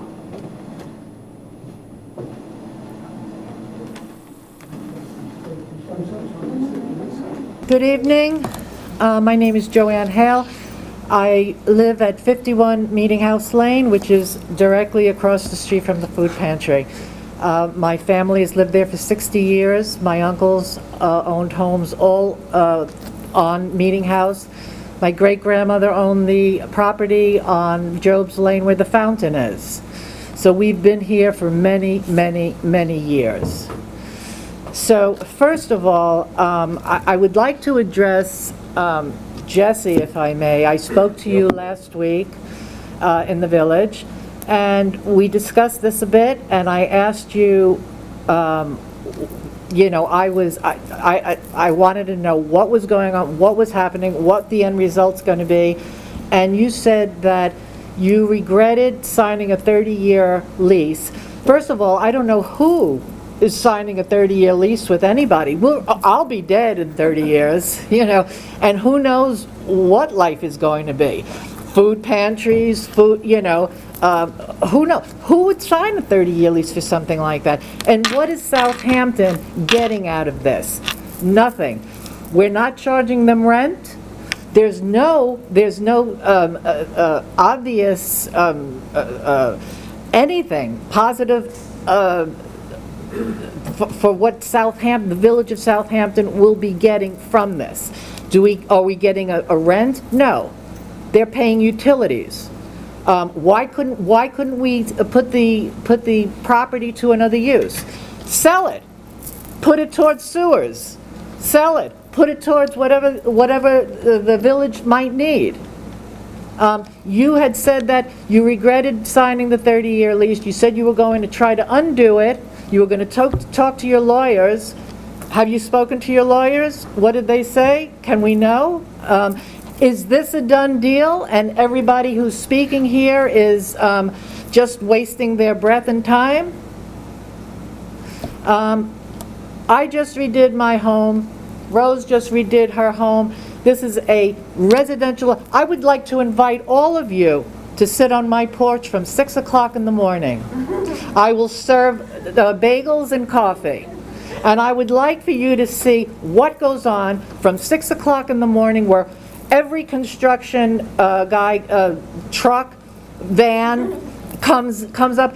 And right in front of my house, there was a the gas people, and you know this, I've asked you about this for a year now. They dug up the ground, they put some pipes in, they did not flatten it, and not only do I get the traffic day in, day out, it's like a parking lot in front of my home. And not only that, in the mornings, at 6 o'clock in the mornings, it's like, because it's not flat. I've asked you to fix it. I've asked you to, so now that they're going to be doing the roads in the hospital, can we address this? The traffic is unlike I have ever seen in the 60 years that I've been there. And yes, COVID has brought an influx of people into town. I understand that, good or bad. But to live on that street right now is a freeway. It's not a residential area. We don't need any more traffic, not one car more on that street. And as far as I'm concerned, is this a commercial property? Have we deemed this a commercial property? Can I deem my house a commercial property? I'll open up a store. Why can't I do it if you're doing it? Why haven't we all been, why hasn't this been on the agenda when voting day came? Why couldn't the community vote on this? That I would have, if it would have passed, I would have said, well, everybody, okay. But 1, 2, 3, 4, 5, 6 people who are going to ruin our lives on that street. I can't see it, and I will do everything possible to undo this, or otherwise my saleability. I just redid my home, so the saleability of my home will go straight down the tubes. Okay, all right. Thank you. I appreciate your time. Thank you very much. We have Kimberly Allen and James McFarland are still on the list. Yep.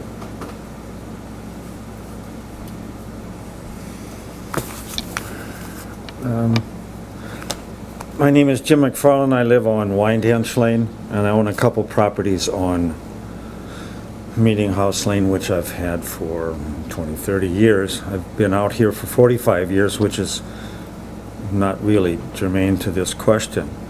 I guess you finally discovered that the original law, although with its failings, was rushed through during COVID when hardly anyone listened to 2 seconds of any meeting and no one really knew what was happening. There was definitely a plan. Did you have a plan Did you talk to any consultants or engineers or traffic specialists? I think that the rhetorical answer is no. Does the Heart of the Hamptons rule the village? It's a privately owned philanthropic organization. It serves who? I don't know. But I can't think of anybody that I know, and I've been through this village street by street, house by house, who would ever be in such an unfortunate situation as to need anything of the Pantry. But that's not the issue. The issue is zoning our village for us and what are we going to have. So I've been against this site from the very beginning. It's a residential neighborhood. It's right in the center of the village, and it's on the busiest and most critical street in respect to traffic, since it's the main route to the hospital. Not only that, but from the perspective of the clientele, is this an appealing place to go to have to get your charitable donation at the very center of Southampton Village? If you were, any of us could end up, you know, homeless and need money, but do you want to go down Main Street to South Main Street to get your packet? I don't see that. There are many sites better than this, and I have engaged a professional engineer at my own cost to first designate them and then to pick the most likely from the group and do an engineering study. And this would include traffic, site plan, future expansion possibilities, but most of all, accessibility for clients and deliveries, as well as parking for the staff. I know you're going to pass this law tonight, unless someone comes down from heaven and points a golden rod at you and says, don't pass this law. However, we'd ask you to amend the motion, which is sort of difficult, I know, demanding that the HOH meet with my engineer when his study is complete, so that HOH completely understands these recommendations. We will have this study in hand within the next 10 days, and I'll be providing each member of this group a copy. And when you go to the zoning code and to the the master plan, which I've gone to many times, you'll see that there's an operating philosophy, if you will, to use the word philosophy loosely. And it certainly is not. What's happening now with this law is not in the limits of these codes and these philosophies. It's totally out in left field somewhere. So I wouldn't want to be one of you with my name at the bottom of this law as being approved. Thank you.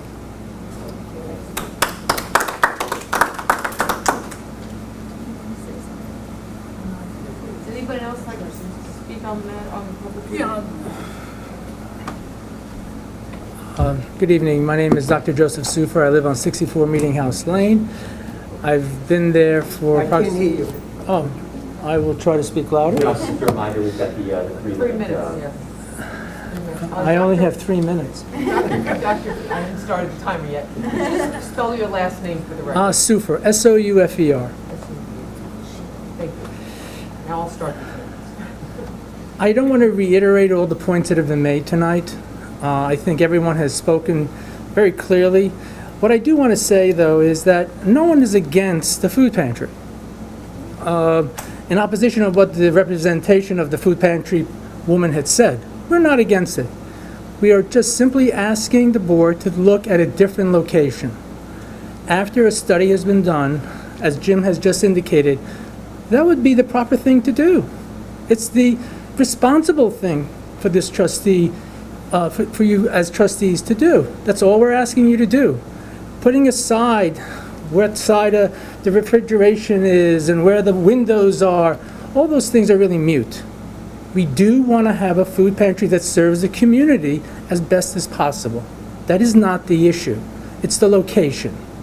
And if you would listen to us as residents, we're more than willing, as Jim is doing out of his own pocket, to get the survey to show where the best location is. If it comes down to money, which I think is ultimately the reason why a 30-year lease was given to them, then there's something for discussion. But I think it would not be proper at this point to accept the resolution to change the zoning until all those things have been discussed fully. Thank you. Thank you. Does anyone else like to speak on the matter? Thank you. Hi, I'm Kimberly Allen. I live at 39 Potato Field Lane. I lived on this street for 25 years, and my father is Jim McFarland, who just spoke. And as a former sitting trustee, many, many neighbors have approached me and expressed their concerns. And I told them that when I was a sitting trustee and I was approached about this, in my heart of hearts, I thought this would be a very good spot. But I also thought that this would go through a proper government process. And when we had changed code in the past, which we did, Trustee Stevenson, you recall this well, the GFA, and the expansion of the pyramid law, and a number of other things, we did engage the Planning Commission. We engaged consultants and engineers. We had a lot of discussions with a lot of people. We pulled in the residents, architects, the construction team, the designers, and then we opened it up for public comment, which you did fairly, but we opened it up and we left it open so people would know about it. It's COVID now. The world is upside down. News doesn't always travel the same way to everyone else. Many seniors don't watch our meetings on Zoom and don't even have that technological capability. We want to find a solution that works, and we want to do it together. But I will say, when I went back and looked at the May 13th meeting, this discussion item was 2 minutes long. Councilor Gray presented it nicely, and the only person who asked a question was Trustee McLaughlin. There was no public comment. It should have been held open. More people should have been notified. And just recently, the only reason why people are aware of it now is because they received a notice from the Heart of the Hamptons that they were going to make changes and it had to go to the ARB. So all residents within 200 feet were notified. But Diana Maxwell Smith, who lives directly across from the facility that's being proposed, didn't get a notification. And a lot of people, as you know, work or they can't turn around on a dime and come to a meeting. I think you should really sit down and do the proper process. And I think that's government transparency, and I think it's also your obligation. Thank you.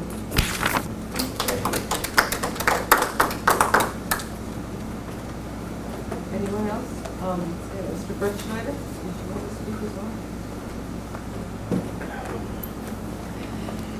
My name is Lane Brett Schneider. I live at 57 Lewis Street, and I am definitely not prepared to speak tonight.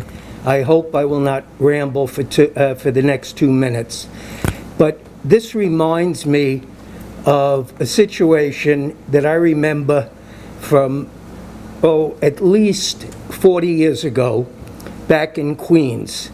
I was a member of the Queensborough Society for the Prevention of Cruelty to Children. And we had a home in Jamaica, Long Island, Jamaica, Queens, which is a rough area. York College is there, and our home for the children was there. And all of a sudden, my group, the Queensborough Society for the Prevention of Cruelty of Children, came up with the idea that we should have a group home for some of these children, a supervised group home. And everybody that we went to, everywhere in the community in Queens, not in my backyard. Now this is Heart of the Hamptons, okay? They are a not-for-profit group. They take care of people. I don't really care where they come from. They're in need, and they're feeding them. Why we're worried about something like some people that show up at specific hours to pick up a bag of food. We're worried about putting them in a building that housed the ambulance building, and all the ambulances, every employee of that company had parties there, meetings there. That didn't seem to be a problem. Now all of a sudden, we want to have some poor people that can't afford food and want to come and pick up a bag of food, that's a big deal and is going to cause a real problem. Maybe the problem is that when I drive down Meeting House Lane from my house on Lewis Street and I see signs that have been erected, I slow down to look at the signs. And I think everybody in the room should slow down and look at the signs that have been put up.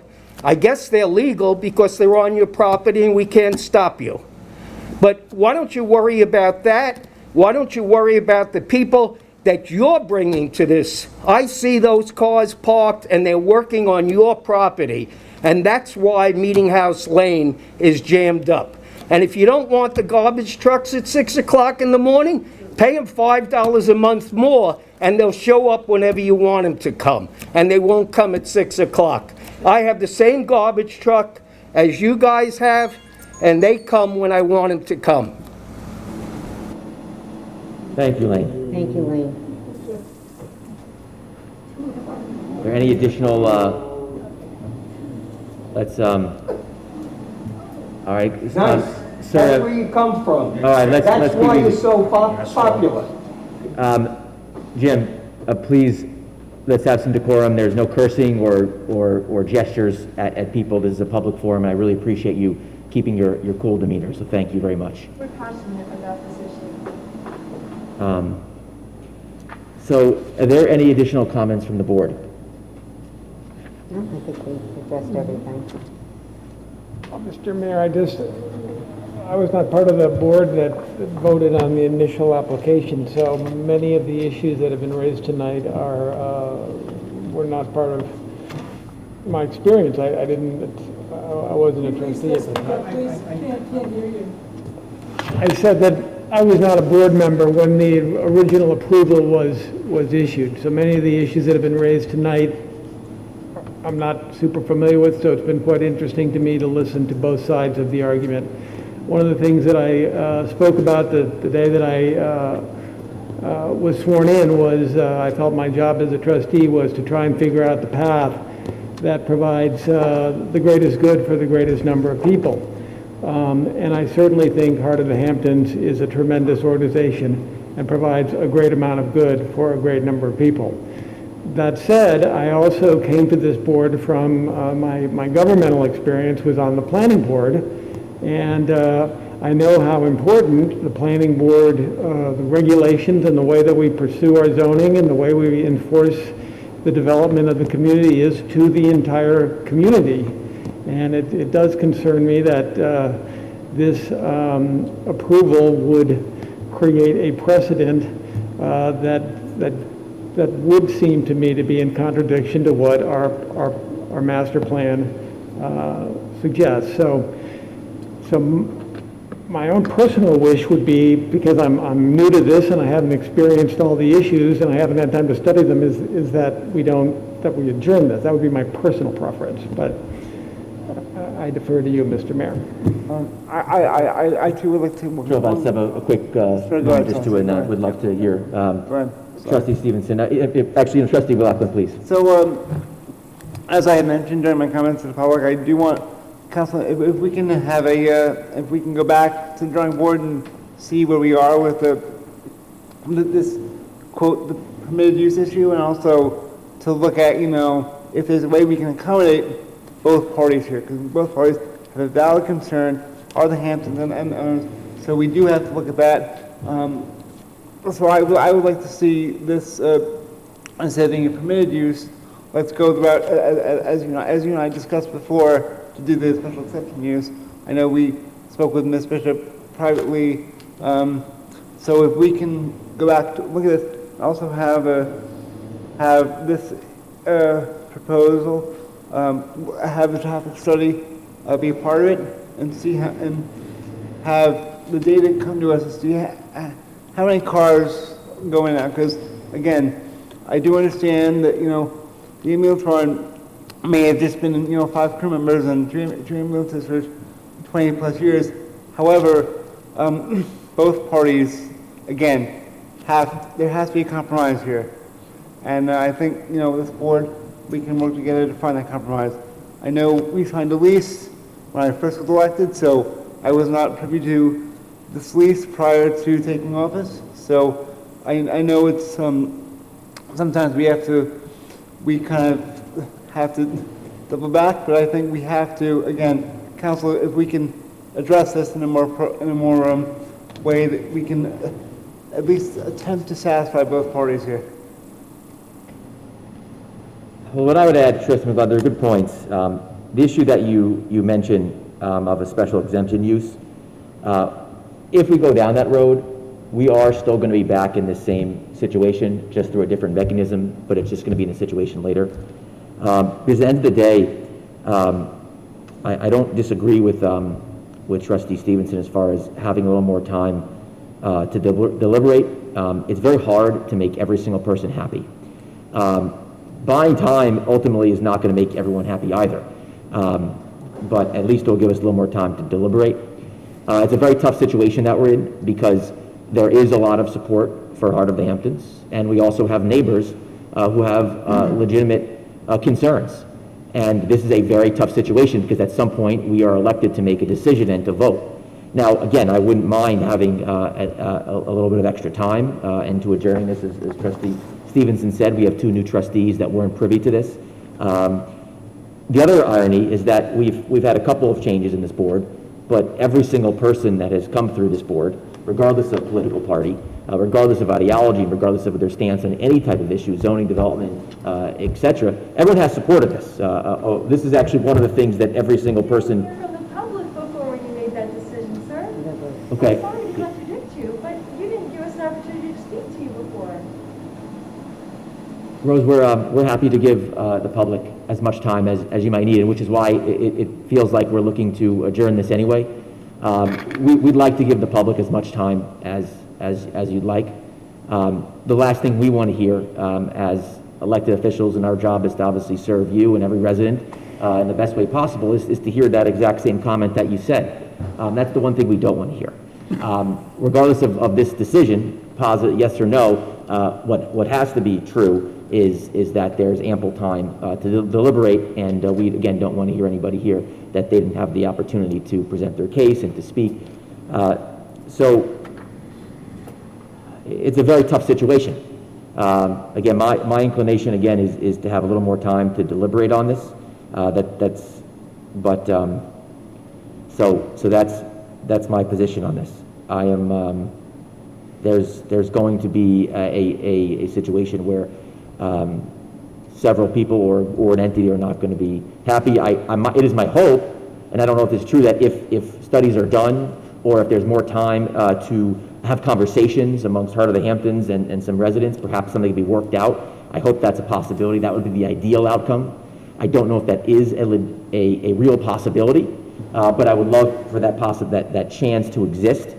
So I would encourage, if we do adjourn this, which is what I think we should at least do, is to make sure that the residents here tonight have an opportunity to meet with Molly Bishop and to learn more about the plans, and then to also communicate us with directly to have any issues addressed, because we do care about every single resident.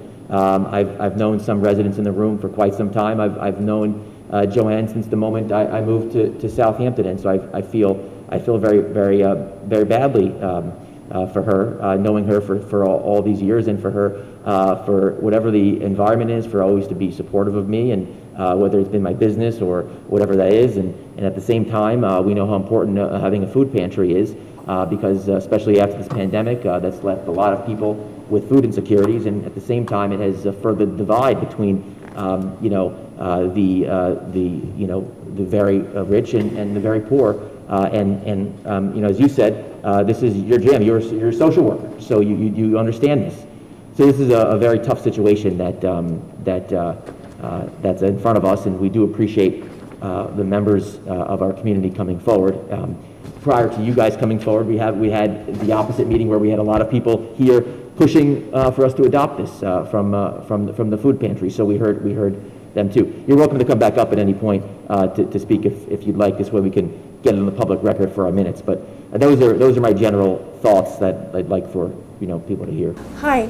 So obviously we were in the real thick of it with COVID earlier in the year when this first just popped up on the agenda, no notice whatsoever. I'm sorry, but it was properly noticed in the newspaper? Oh, There okay. was record in the newspaper. Okay. And I do have proof. So of it was record. it was enough to have every religious leader have notice to be speaking and talking, whereas the next door person, me, hi, we weren't given any notice.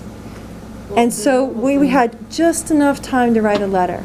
So we submitted the letter, and then it was read like an auctioneer. You couldn't understand a word that was said. The pause to say, have you considered this study? Have you considered what's going on in the town? Have you considered what's going on with the traffic? Have you considered all these different things? The man read through it like he couldn't get through the letter fast enough, and it was voted. And it's very difficult for me to understand how we have everyone recognizing what's going on now and how it wasn't back. It's the same place, the same time. It's all the same parameters, but now there's more information being shared. So, anyhow, I respect that you put it in the newspaper. I missed it. I apologize. And also with the speed, I understand that there's a 2-year lease still left with the church for Heart of the Hamptons to be able to stay there while we can get through the holidays. Obviously, people are going to be needing to get their supplies, obviously, and the holidays are the toughest time, and they're going to be there, and they're ready to go.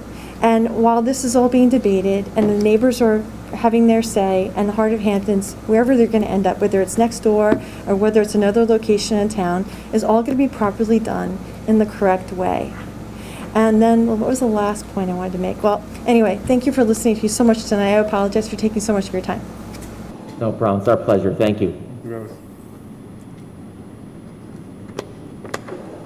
So if it's okay with this board, and I know, you know, we had thought that maybe this would go a different way, but I wouldn't mind at least adjourning this. There's a work session just in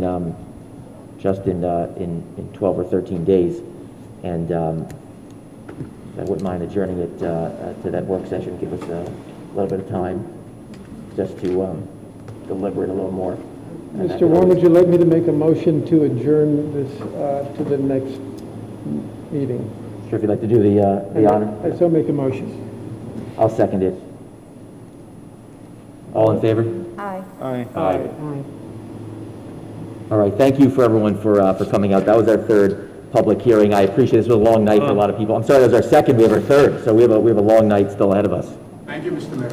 Thank you.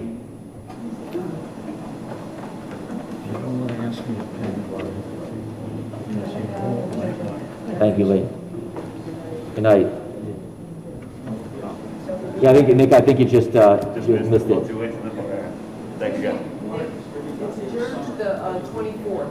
Okay, 24th. If you want to come back on. All right, thank you. Can we make an amendment to have the public be able to speak? It is a work session, so we don't usually permit the public to speak at work sessions. So I want to make No, sure.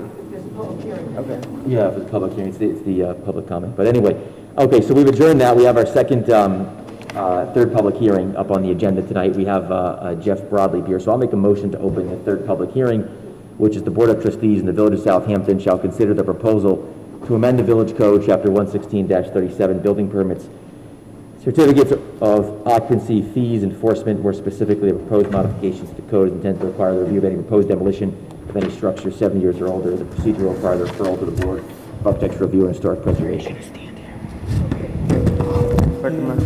Thank you for the second. All in favor? Aye. You tell me when you're ready? Okay. Just click. Great. Okay.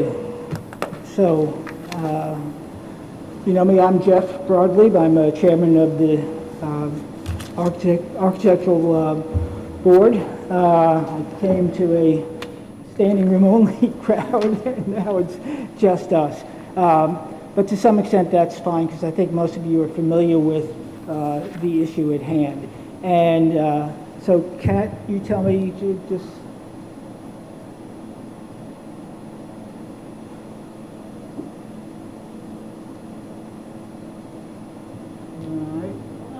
All right, you're good. Otherwise, we'll send it back to you, and then I can...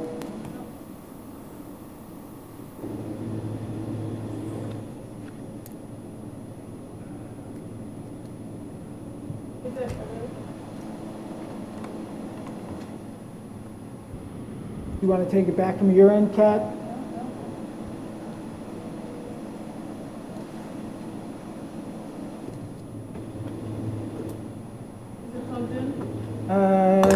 believe it all is, but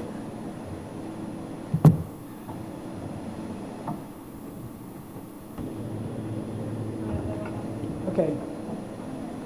Oh, there we go, Kat. Okay. So this is a continuation. Let me just get this up here. There we go. I'm not sure this is, I'm not used to this particular computer. Okay.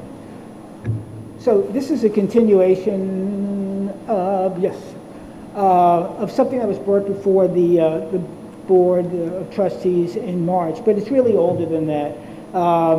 It's a matter that's been before the various boards, Planning Commission for a number of years, which is how do we create greater transparency in the demolition application. Okay. It's okay, it's just something. If not, I'll take it in the back. Yeah, why don't you take it in the back? You got it. Okay, hold on. We just had it. All right. So while Kat's doing that, thank you. 2 seconds. So the problem is we have the way the code is structured. There are houses that are outside the historic district that fall through the cracks, and as a result, they're not reviewed by the Architectural Review Board or even any semblance of public review. And the result has been we've lost some very significant houses. So when I say we first came to the board in March, it was my first experience on the board some 5 or 6 years ago when a house I'm going to show you. Let's go to the next slide, Kat. And then we're going to come back. Next slide, you said? Yeah, and then we may come back to. Yep. All right, next slide. Okay. And Jim, I think many members have seen this presentation. So to some extent, this is we've lost houses of historic value because they've fallen through the cracks. Like next slide, Kat. And what I was talking about when I first came on the board, this house came before us, and the entire board, Architectural Review Board, was shocked to find out that even before it came before the board, that the building department and the then inspector, not the current inspector, had approved it unilaterally for destruction. This is a house that was in the in a book, and it fell through the cracks because it was built in 1927 rather than 1926. And it was in, as you can see, a National Historic recognized house. The next slide, Kat. But it's not just about these grand houses, it's about the character of the village. And this is something, Roy, when you were on the planning board, and Joe, you were on the planning commission, we spoke about those things that are characteristic of the village and having to preserve that. And so there are a lot of village houses that fall outside of either the historic district or otherwise, because they were built beyond 1926, that they could be demolished without any public review, directly or indirectly. Next slide, please, Kat. So the problem is that we have an outdated and unrepresentative guidelines and districting. Like I said, there's a date of November 1, 1926. Our historic district, this is a much larger issue, is narrow in scope, and there's been a lot of discussion over the years about expanding the historic district. It's been problematic. I hope that as we get together, and Gina and Roy, you as liaisons, that we can discuss some of these things and address them in order over the next year or so. But those houses that are either outside the historic district and have been built before 1926 can be demolished without any review. Next slide, please, Kat. And this is just an outline. In the historic district, all houses have to go before the ARB to get a certificate of appropriateness. So that has full transparency and community consideration. Next slide, please. In the case of those outside the historic district, as I said, and this is the actual process, but bottom line is there's no transparency and there's no community consultation. Stuff falls through the crack. Next slide, please. So we had, after discussion with, over the last year, the building inspector, Chris Talbot, members of the planning commission, members of our board, that we came up with what we thought was a simple solution, and we also queried some of the trustees. Joe McLaughlin was our liaison at the time, in getting input. We got input from Jesse as well, and Gina, to make a simple code change, just to say everything that is greater than 50 years old should come before the ARB. Now, I'll mention to you that in some communities, a demolition is considered exactly the same as construction. If construction has to come through public review, demolition does as well. Other communities use a 50-year guideline because that's sort of the standard within historic, the National Historic experts. So we thought this was a simple solution. Next slide, please.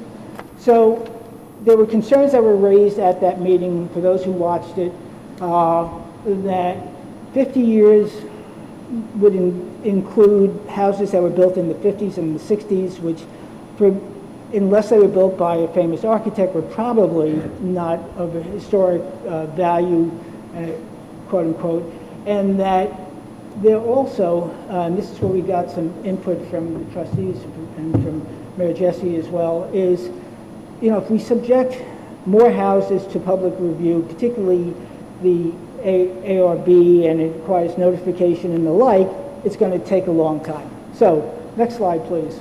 So the solution was to narrow the breadth and to decrease the depth of the review, or at least the process, not the review. So, so we narrowed it down from 50 years to 70 years, in other words. Because right now, we go back to 1926, that's almost 100 years, so now it's a rolling 70 years. That means that houses outside the historic district, only those houses built before 1951 would be subject to automatic review. So then the next aspect was, how do you take those houses that were, let's say, built in the 50s and the 60s and maybe the 70s? I live in one. It's a ranch house. It's a very unassuming ranch house. I don't think anybody is going to, even my mother would probably say it's okay to let it go. But so there was the request again from the trustees, Jesse and Gina and Joe. Can we create a fast track mechanism? Well, we have a model for that, which is what we do for signs. When I first came on the board, all signs had to come before the ARB. That was problematic for the businesses wanted to open up. They had to do all this public noticing, blah, blah, blah. And it took them 6 weeks to get a sign, which if you came to us in April, you missed some very important weekends before the season. Anyway, so we propose to do exactly what we do with signs, or similar to, which is to create a fast track by having a subcommittee made up of the building inspector, 2 ARB members, and an historic consultant. So that would make it, so now we've got relevant, because we're looking at we have a shorter window, and one that will roll forward. It's transparent, because now we have provided a mechanism for review. It's clearer.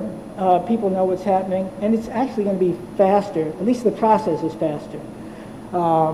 You know, if a house comes before the subcommittee and they deem that it's necessary to go before the board, then it would be reviewed. Yes, Roy? Sorry, but Go ahead. you're going to extend it to 70 years, so you're automatically going to look at anything older than 70 years that people want to demolish. Right. But you're also going to look at everything under 70 years using the fast track? Well, on the fast track, it's like the signs. So every sign has to have a permit. Previously, all signs had to go before the ARB. We then created a subcommittee of 2 people that, as soon as an application comes in, Jackie gets it at the building department. She calls up Sarah Latham on the sign committee with John Gregory, and they take a look at it. They say, you know, this is great, Or, hey, this is a bigger issue, like Christie's, when they were doing this, I'm saying, this is something, it's such a prominent location that we'd like to see the board take a look at it. So your second thing would be aimed at preventing things like the Jaffe House? That would No, the Jaffe House is different, and I know you're going to read letters on that. The Jaffe House that we're talking about, and I can't say anything on that, I don't want to prejudice my standing. It's in the historic district. That is within the historic It district. automatically has to go So forward. anything within, so nothing changes within the historic district. All properties within the historic district for construction or demolition or even landscaping, serious landscaping, have to come before the Architectural Review Board. This just pertains to those houses that are outside the historic district that currently do not fall under review because they were built after 1926. But that's what I'm not understanding. It seems to me it's putting every house under review, that if it's only 20 years old, but for some reason they want to demolish it, they still got to go through the fast track process. Well, it's a quick and indirect process. But they still got to do it. Yes. Because right now it's just by one person. The building inspector says fine. Right. And then there's no transparency. At least here we've created a mechanism for transparency. At the same time, we've also created a mechanism to address the concerns of those who said, I live in my house and, I don't want to be subject to notification and so on. And just to speak about the fast tracking, I had an experience with John Gregory and Sarah Latham concerning somebody. They contacted me because it was a friend of mine that was changing a sign, and they wanted to, it all happened in 2 days. It was a terrific process, and they had the subcommittee there, and it was no problem, and everything was very smoothly, and I think it's a great idea to do it, which we had discussed before, to do the fast track with this. Okay. Sarah, Kat, let's see what the next slide has. The next slide actually is just the code that Ken wrote along with Alice Cooley, our village attorney, and it basically is in legalese what I just said in plain English. Sorry, Ken. So anyway, so that's, and I sent to you folks a draft of that today. Charlene had it and sent it to you as well. So I think we can roll through those unless. Okay. So let's go. So again, that was the update. Open for discussion, public comment. Jeff, apparently, there's none at this point. Further discussion, and to the extent we could vote on it tonight, so we could get this multi-year small change done, then that would be much appreciated. As a side note, Jeff, has the board hired a consultant yet for a historic? And I know you guys have been okay. So is that one person for full? Is that one person going to be hired full stop? Or is it just? I know because I do watch the meetings. Right. One of you, and I do know that that property was people were wanting to go for a review. And I was curious to know, so this person we're hiring tonight is going to be with the board going forward, or is it just for this one application? Right. Okay, well, I don't want to confuse the two issues, but to the extent you brought it up.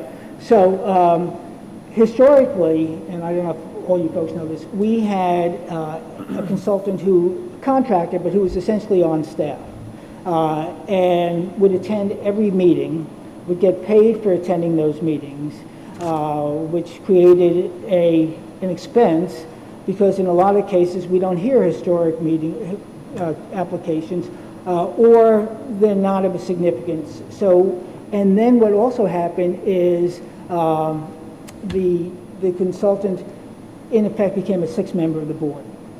And what I felt as chairman, I felt it was fiscally responsible to have a consultant on an as-needed basis and specific for a particular type of application.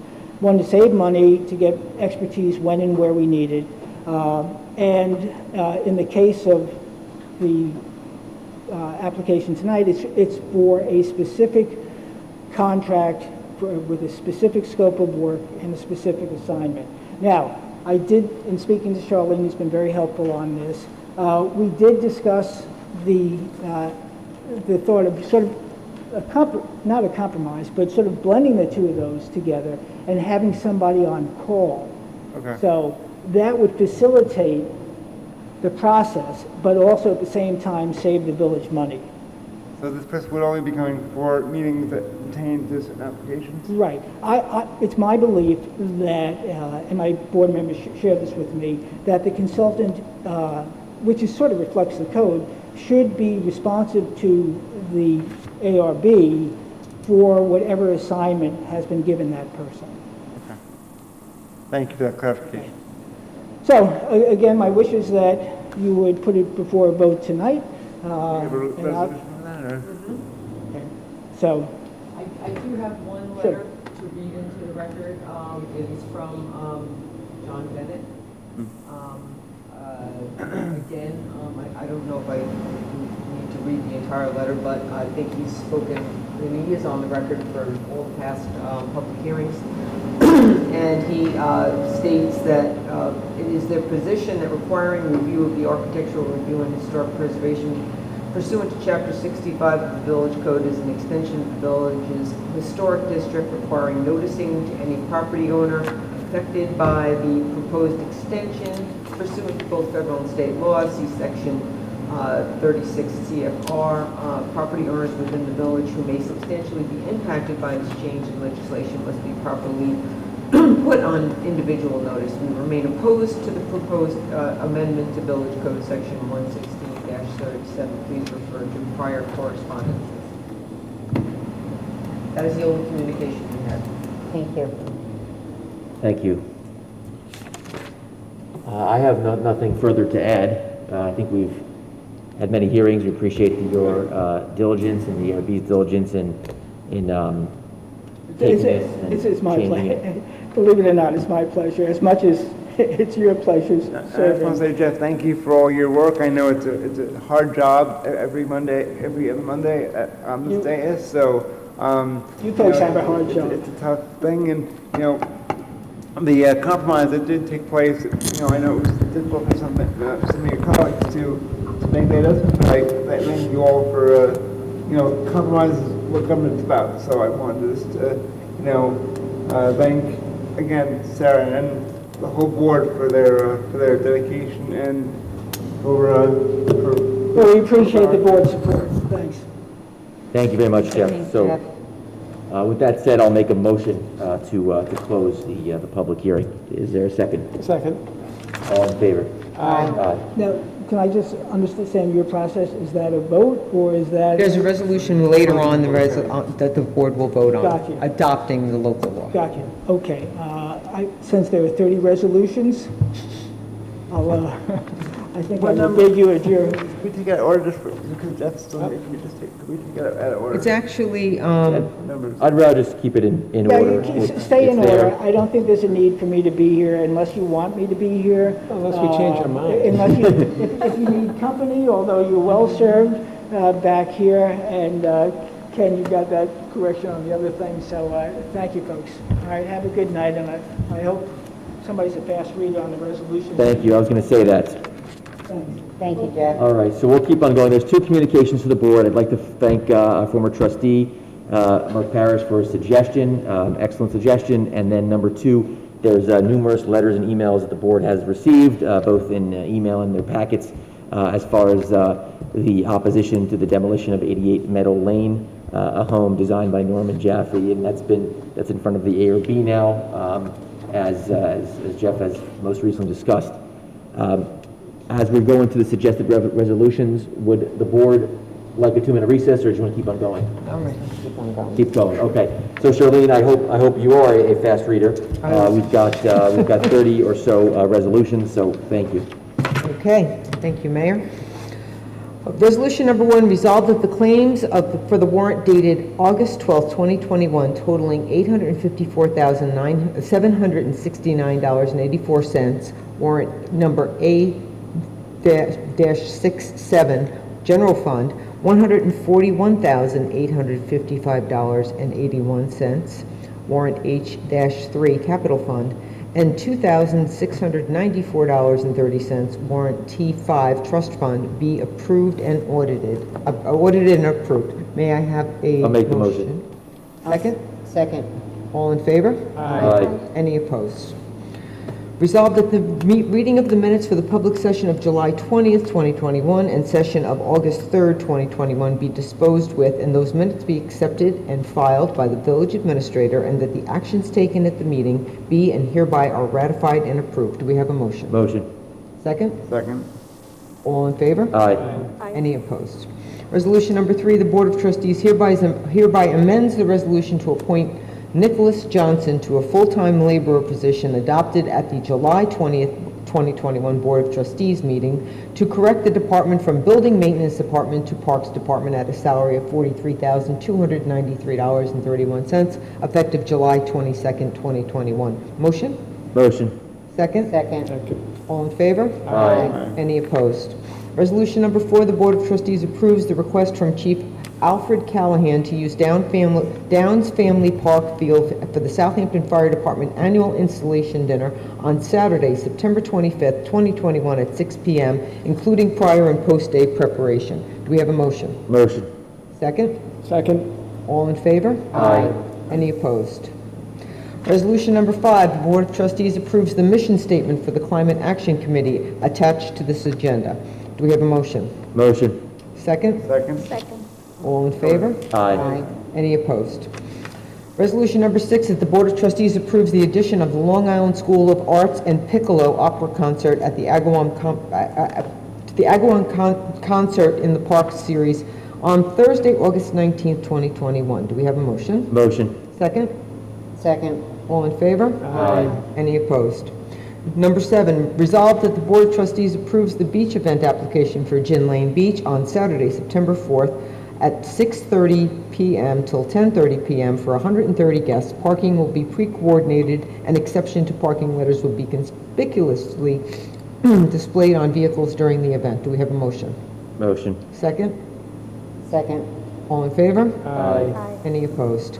Resolved that the Board of Trustees for the Village of Southampton, Suffolk County, New York approves a proposal to amend the Village Code, Chapter 65, entitled Historic and Landmark Preservation, Section 65-10, subparagraph B, pertaining to the required maintenance, and that the Board further finds that this action is a Type 2 action pursuant to SECRA.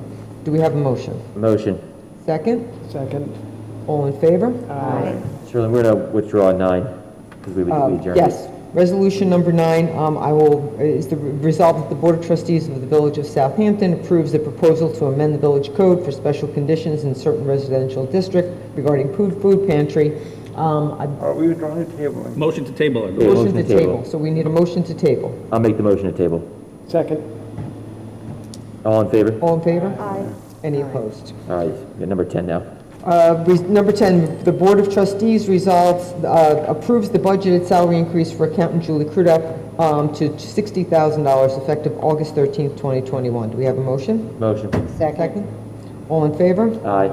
Any opposed? Resolution number 11, resolved that the Board of Trustees approves the stipulation of settlement between Michael Stewart and the Village of Southampton, of which Michael Stewart has signed said agreement on July 27th, 2021. Do we have a motion? Motion. Second. Second. All in favor? Aye. Any opposed? Number 12, the Board of Trustees approves the hiring of Julia Assa as a Cooper's Beach booth attendant at a rate of $15 per hour effective August 4th, 2021. Motion? Motion. Second? Second. All in favor? Aye. Any opposed?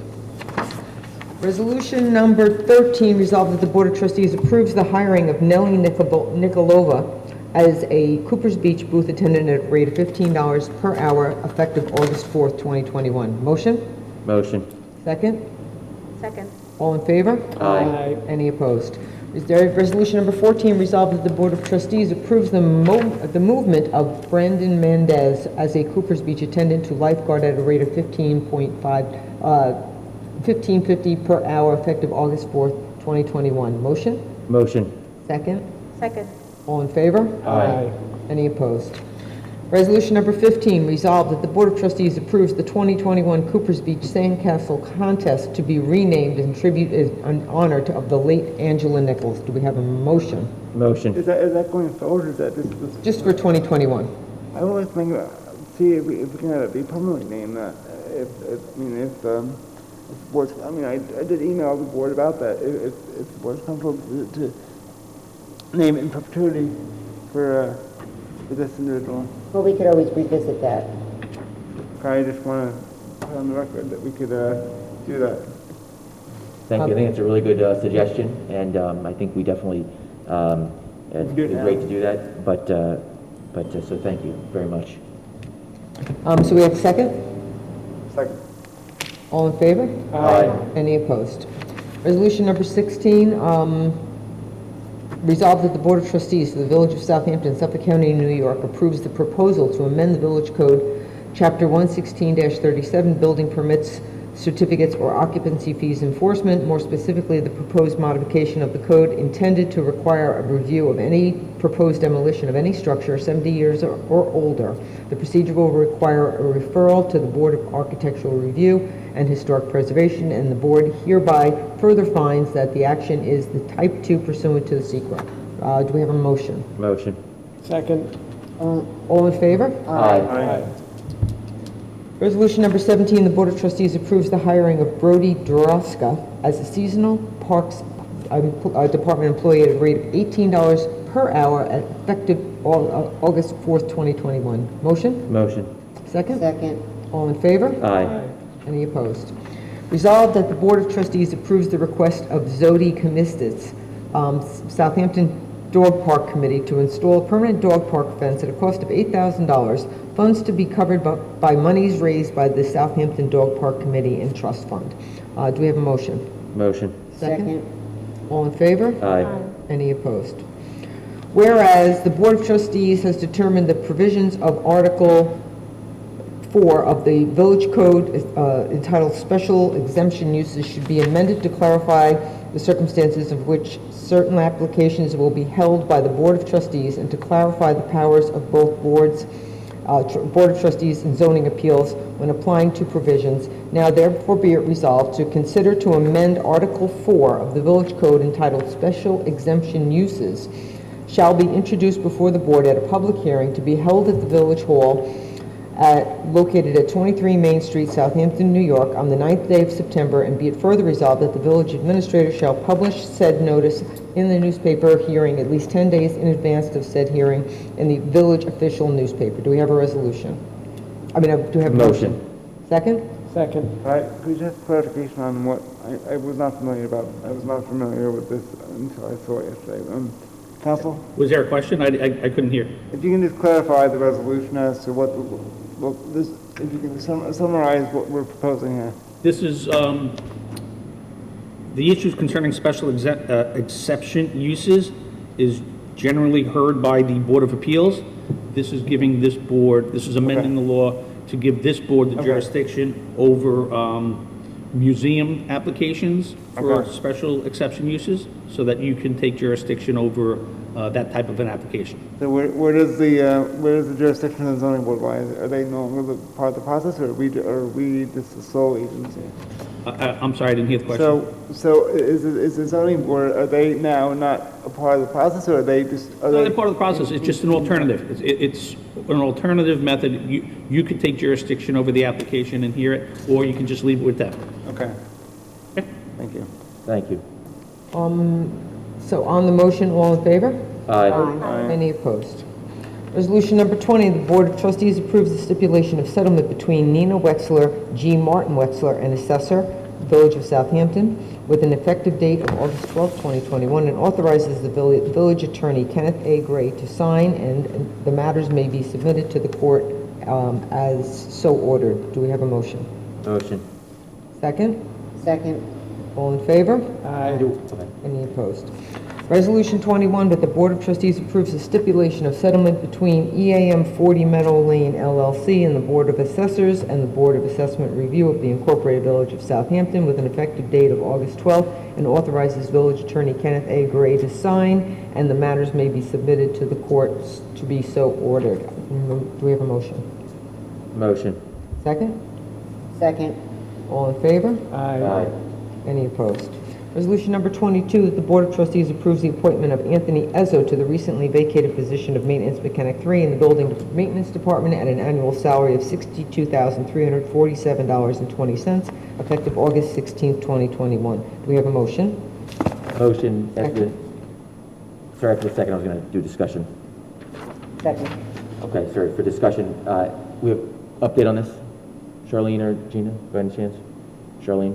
This is the position that was vacated by a current retiree, and, oh no, resignation, I'm sorry, there was an employee who resigned, and this is, we're just backfilling the position. Okay, thank you.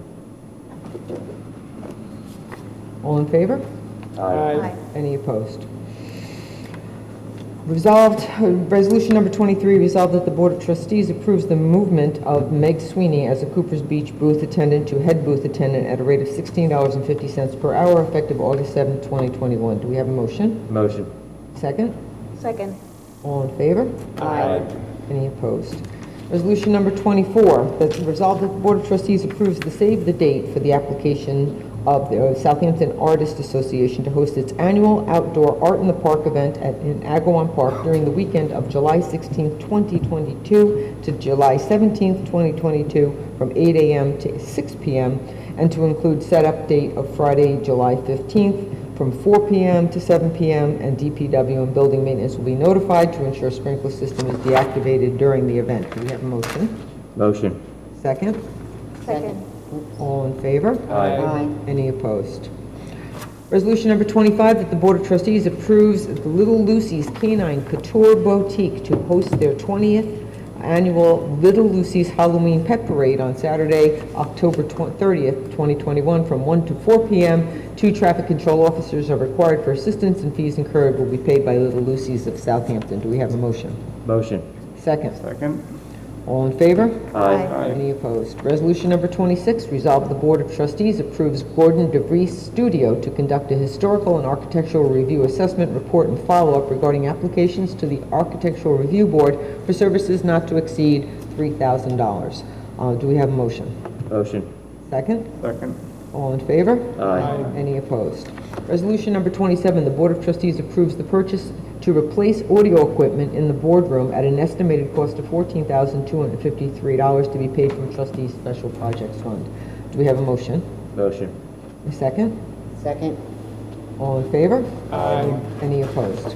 Resolution number 28, the Board of Trustees approves the hiring of James Strong as the Seasonal Parks Department employee at a rate of $18 per hour effective August 13th, 2021.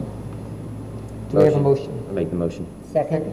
Quick discussion. What is going to be the time frame? What is going to be the time frame of the seasonal? Is it going to be just Seasonals are only for 90 days. Okay. They can work full-time, they can work a full-time schedule, but only for a period of 90 days. 3 months, actually. So all in favor? Aye. Any opposed? Resolution number 29 was removed from the schedule. Resolution number 30, resolved that the Board of Trustees for the Village of Southampton, Suffolk County, New York, authorizes the village administrator to notice a public hearing on September 9th at 6 p.m. to consider a proposal to adopt a local law to create Chapter 48 cannabis law, more specifically to opt out of allowing retail cannabis dispensaries in and/or on-site cannabis consumption establishments to locate and operate within village boundaries. Do we have a motion? Motion. Second? Second. Quick discussion. Can we mind just updating us on this and what's required by law? Sure. I actually drafted the law. I don't have it with me. Okay. But New York State legislature adopted some legislation concerning the cannabis law, and it is allowing municipalities to make a determination whether or not they want to have retail cannabis dispensaries and/or on-site cannabis consumption establishments within their jurisdictions. The way the law is written, that was adopted by New York State, it's giving local determinations that you can opt out of allowing this to happen. The interesting thing about this is you have to, if you wish to opt out, if a municipality wishes to opt out, they have to do so by December 31st of 2021. If they do not opt out by that date, according to the law, then you cannot opt out in the future. That is a drop-dead date, and then you'd be able, people would be able to open up these types of establishments. You don't have to opt out of both. Municipalities can say, okay, I'm okay with a cannabis, a retail dispensary, but I'm not okay with on-site cannabis consumption establishments, or vice versa. Or you can opt out of both. If you take no action, effective January 1, these types of establishments would be allowed to set up camp in the village. The other interesting thing about this particular law is it's subject to a permissive referendum. So if you hold a public hearing and you adopt it to opt out, residents have the ability to circulate a petition to put the matter up for a vote at a general village election. So the local law cannot become in effect until you hold a hearing, adopt it, then you have to wait the requisite period before a permissive referendum petition could be filed with the village, and then you can adopt it. So if you wait until December 15th to adopt this and to opt out, you've missed the window of opportunity. So this needs to be done at least, by November, mid-November, so that the permissive referendum window could pass. Okay, thank you. You're welcome. Okay. Are there any regulations that the state requires about who can be a retail dispensary? Yeah, there is a process and I think they're still developing the regulations, to tell you the truth. Right. But yes, they have like a cannabis agency, for lack of a better word. Like I said, I don't have the local law in front of me. I apologize. Kathy just dropped it, if you want to look at it. Oh.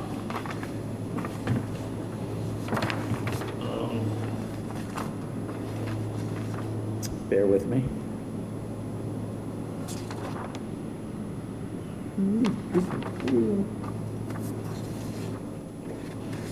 Yeah, they have a New York State Cannabis Control Board that they're establishing, and they're going to be establishing guidelines of what's required. Thank you.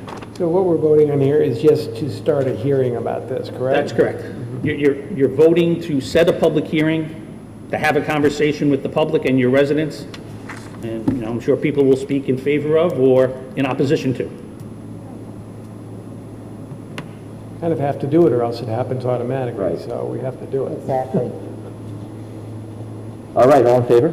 Aye. Aye. Any opposed? We have two mayoral appointments.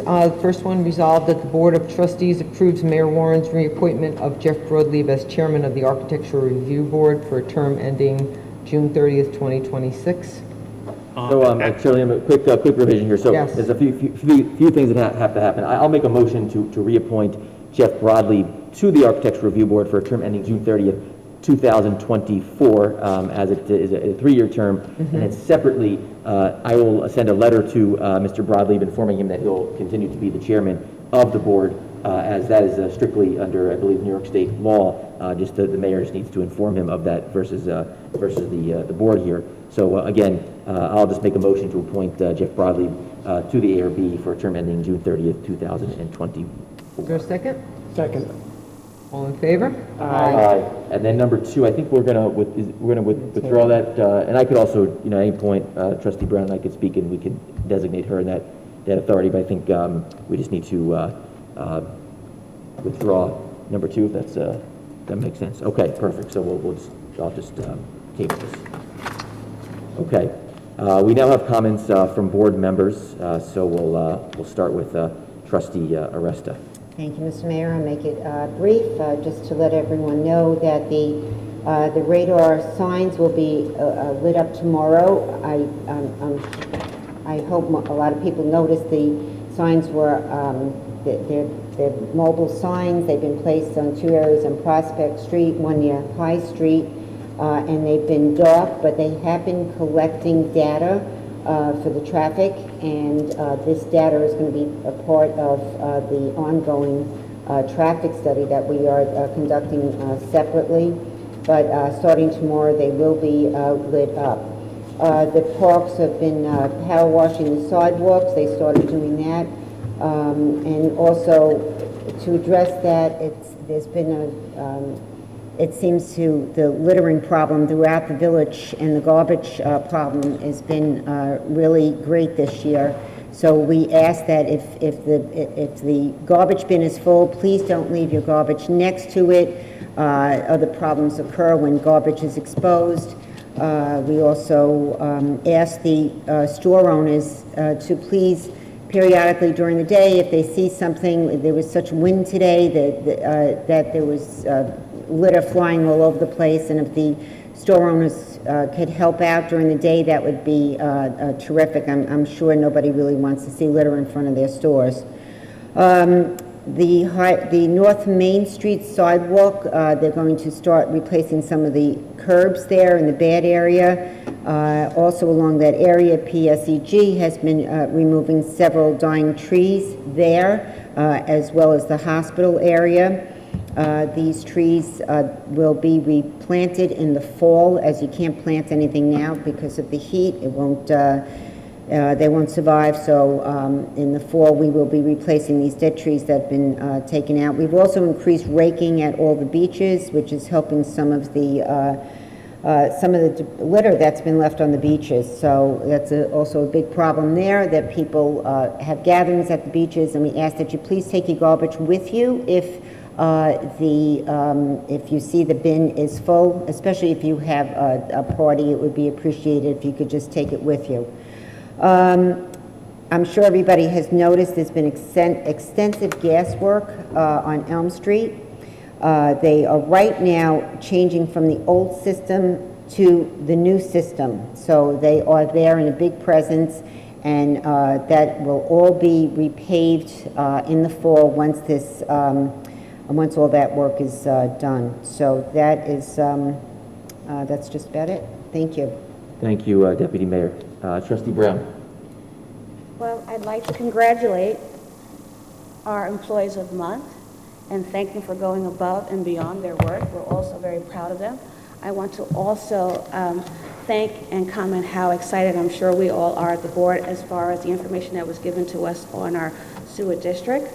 And that was something that our villagers were quite excited about. So I'm glad to hear that this administration is moving forward with that. And I know that our villagers are happy with that as well. And I'm looking forward to hearing more of the report going forward. Thank you. Thank you, Trustee Brown. Trustee McLaughlin. Thank you, Mayor. I just want to say, I too want to thank DMB for the presentation. In my years being involved in village government, both as a trustee and also as a plan, also on the planning commission for several years before that, I'm very in tune with the issue we are facing with our wastewater and our water quality, and I look forward to working with DMB going forward. And I do hope we can engage the public and engage them, because obviously it all comes down to what they want, because they are the Lord. So tonight we heard a lot from the public. We heard a lot of back and forth, and that dialogue is good, especially in this time of COVID. People are, it's good to finally get back in person and hear from the public. And I would encourage that to continue on all topics that we raised here tonight. As a trustee, our job is to listen to the public and be there for them, and that's what we are to do, and serve them, and that's what I have done, and that's what I will continue to do. So, and I look forward to all these good things we have coming in front of us, and I think that we have to just be here to listen and to have a good dialogue. So that's all I have for this evening, and I yield my time to Trustee Stevens. Thank you, Trustee Stevenson. Mr. Mayor, I was I was so impressed and moved by the initial phase of public comment that we received at the beginning of our meeting this evening. The passion and love for this village that was expressed by our residents always moves me. We were elected. I feel I was elected on my promise to serve the residents of this village and to work with all the other people who work for this village to provide the best possible service to our residents. I come to the board from having run my business, my store, for the last 20 years, and obviously in order to take care of my customers, the people who come in the door every day, I have to have a group of motivated, happy employees. And so I try to take care of them, I try to recognize what they've done, I try to encourage them, I try to show them how to do things better, I try to listen to their suggestions on how I can do things better. But the main goal, of course, is to make sure that the customers, the people coming in, the people paying the bills, are happy with my store. And I look at the Board of Trustees and my job here in just a much bigger thing. In my 2 months that I've been here so far, I've been fortunate enough to meet with Chief of the Fire Department, Alfie Callahan, with Trustee Aresta. We're co-liaisons with him. We've met with him twice. I've met with the Chief of the Emergency Services, Shane Finocchiaro, discussed his issues, what's going on with him. In both of those interactions, I've expressed my deep commitment to providing whatever resources this government can provide to enable them to do their jobs better. My door is open. They have my phone number. They can reach me at any time. The comment this evening from the police officers regarding that they need to talk, I'm here. I'd love to hear. I'd love to hear ideas about how we can heal, how we can get over the divisiveness of the past election, how we can get over the feelings that may have existed.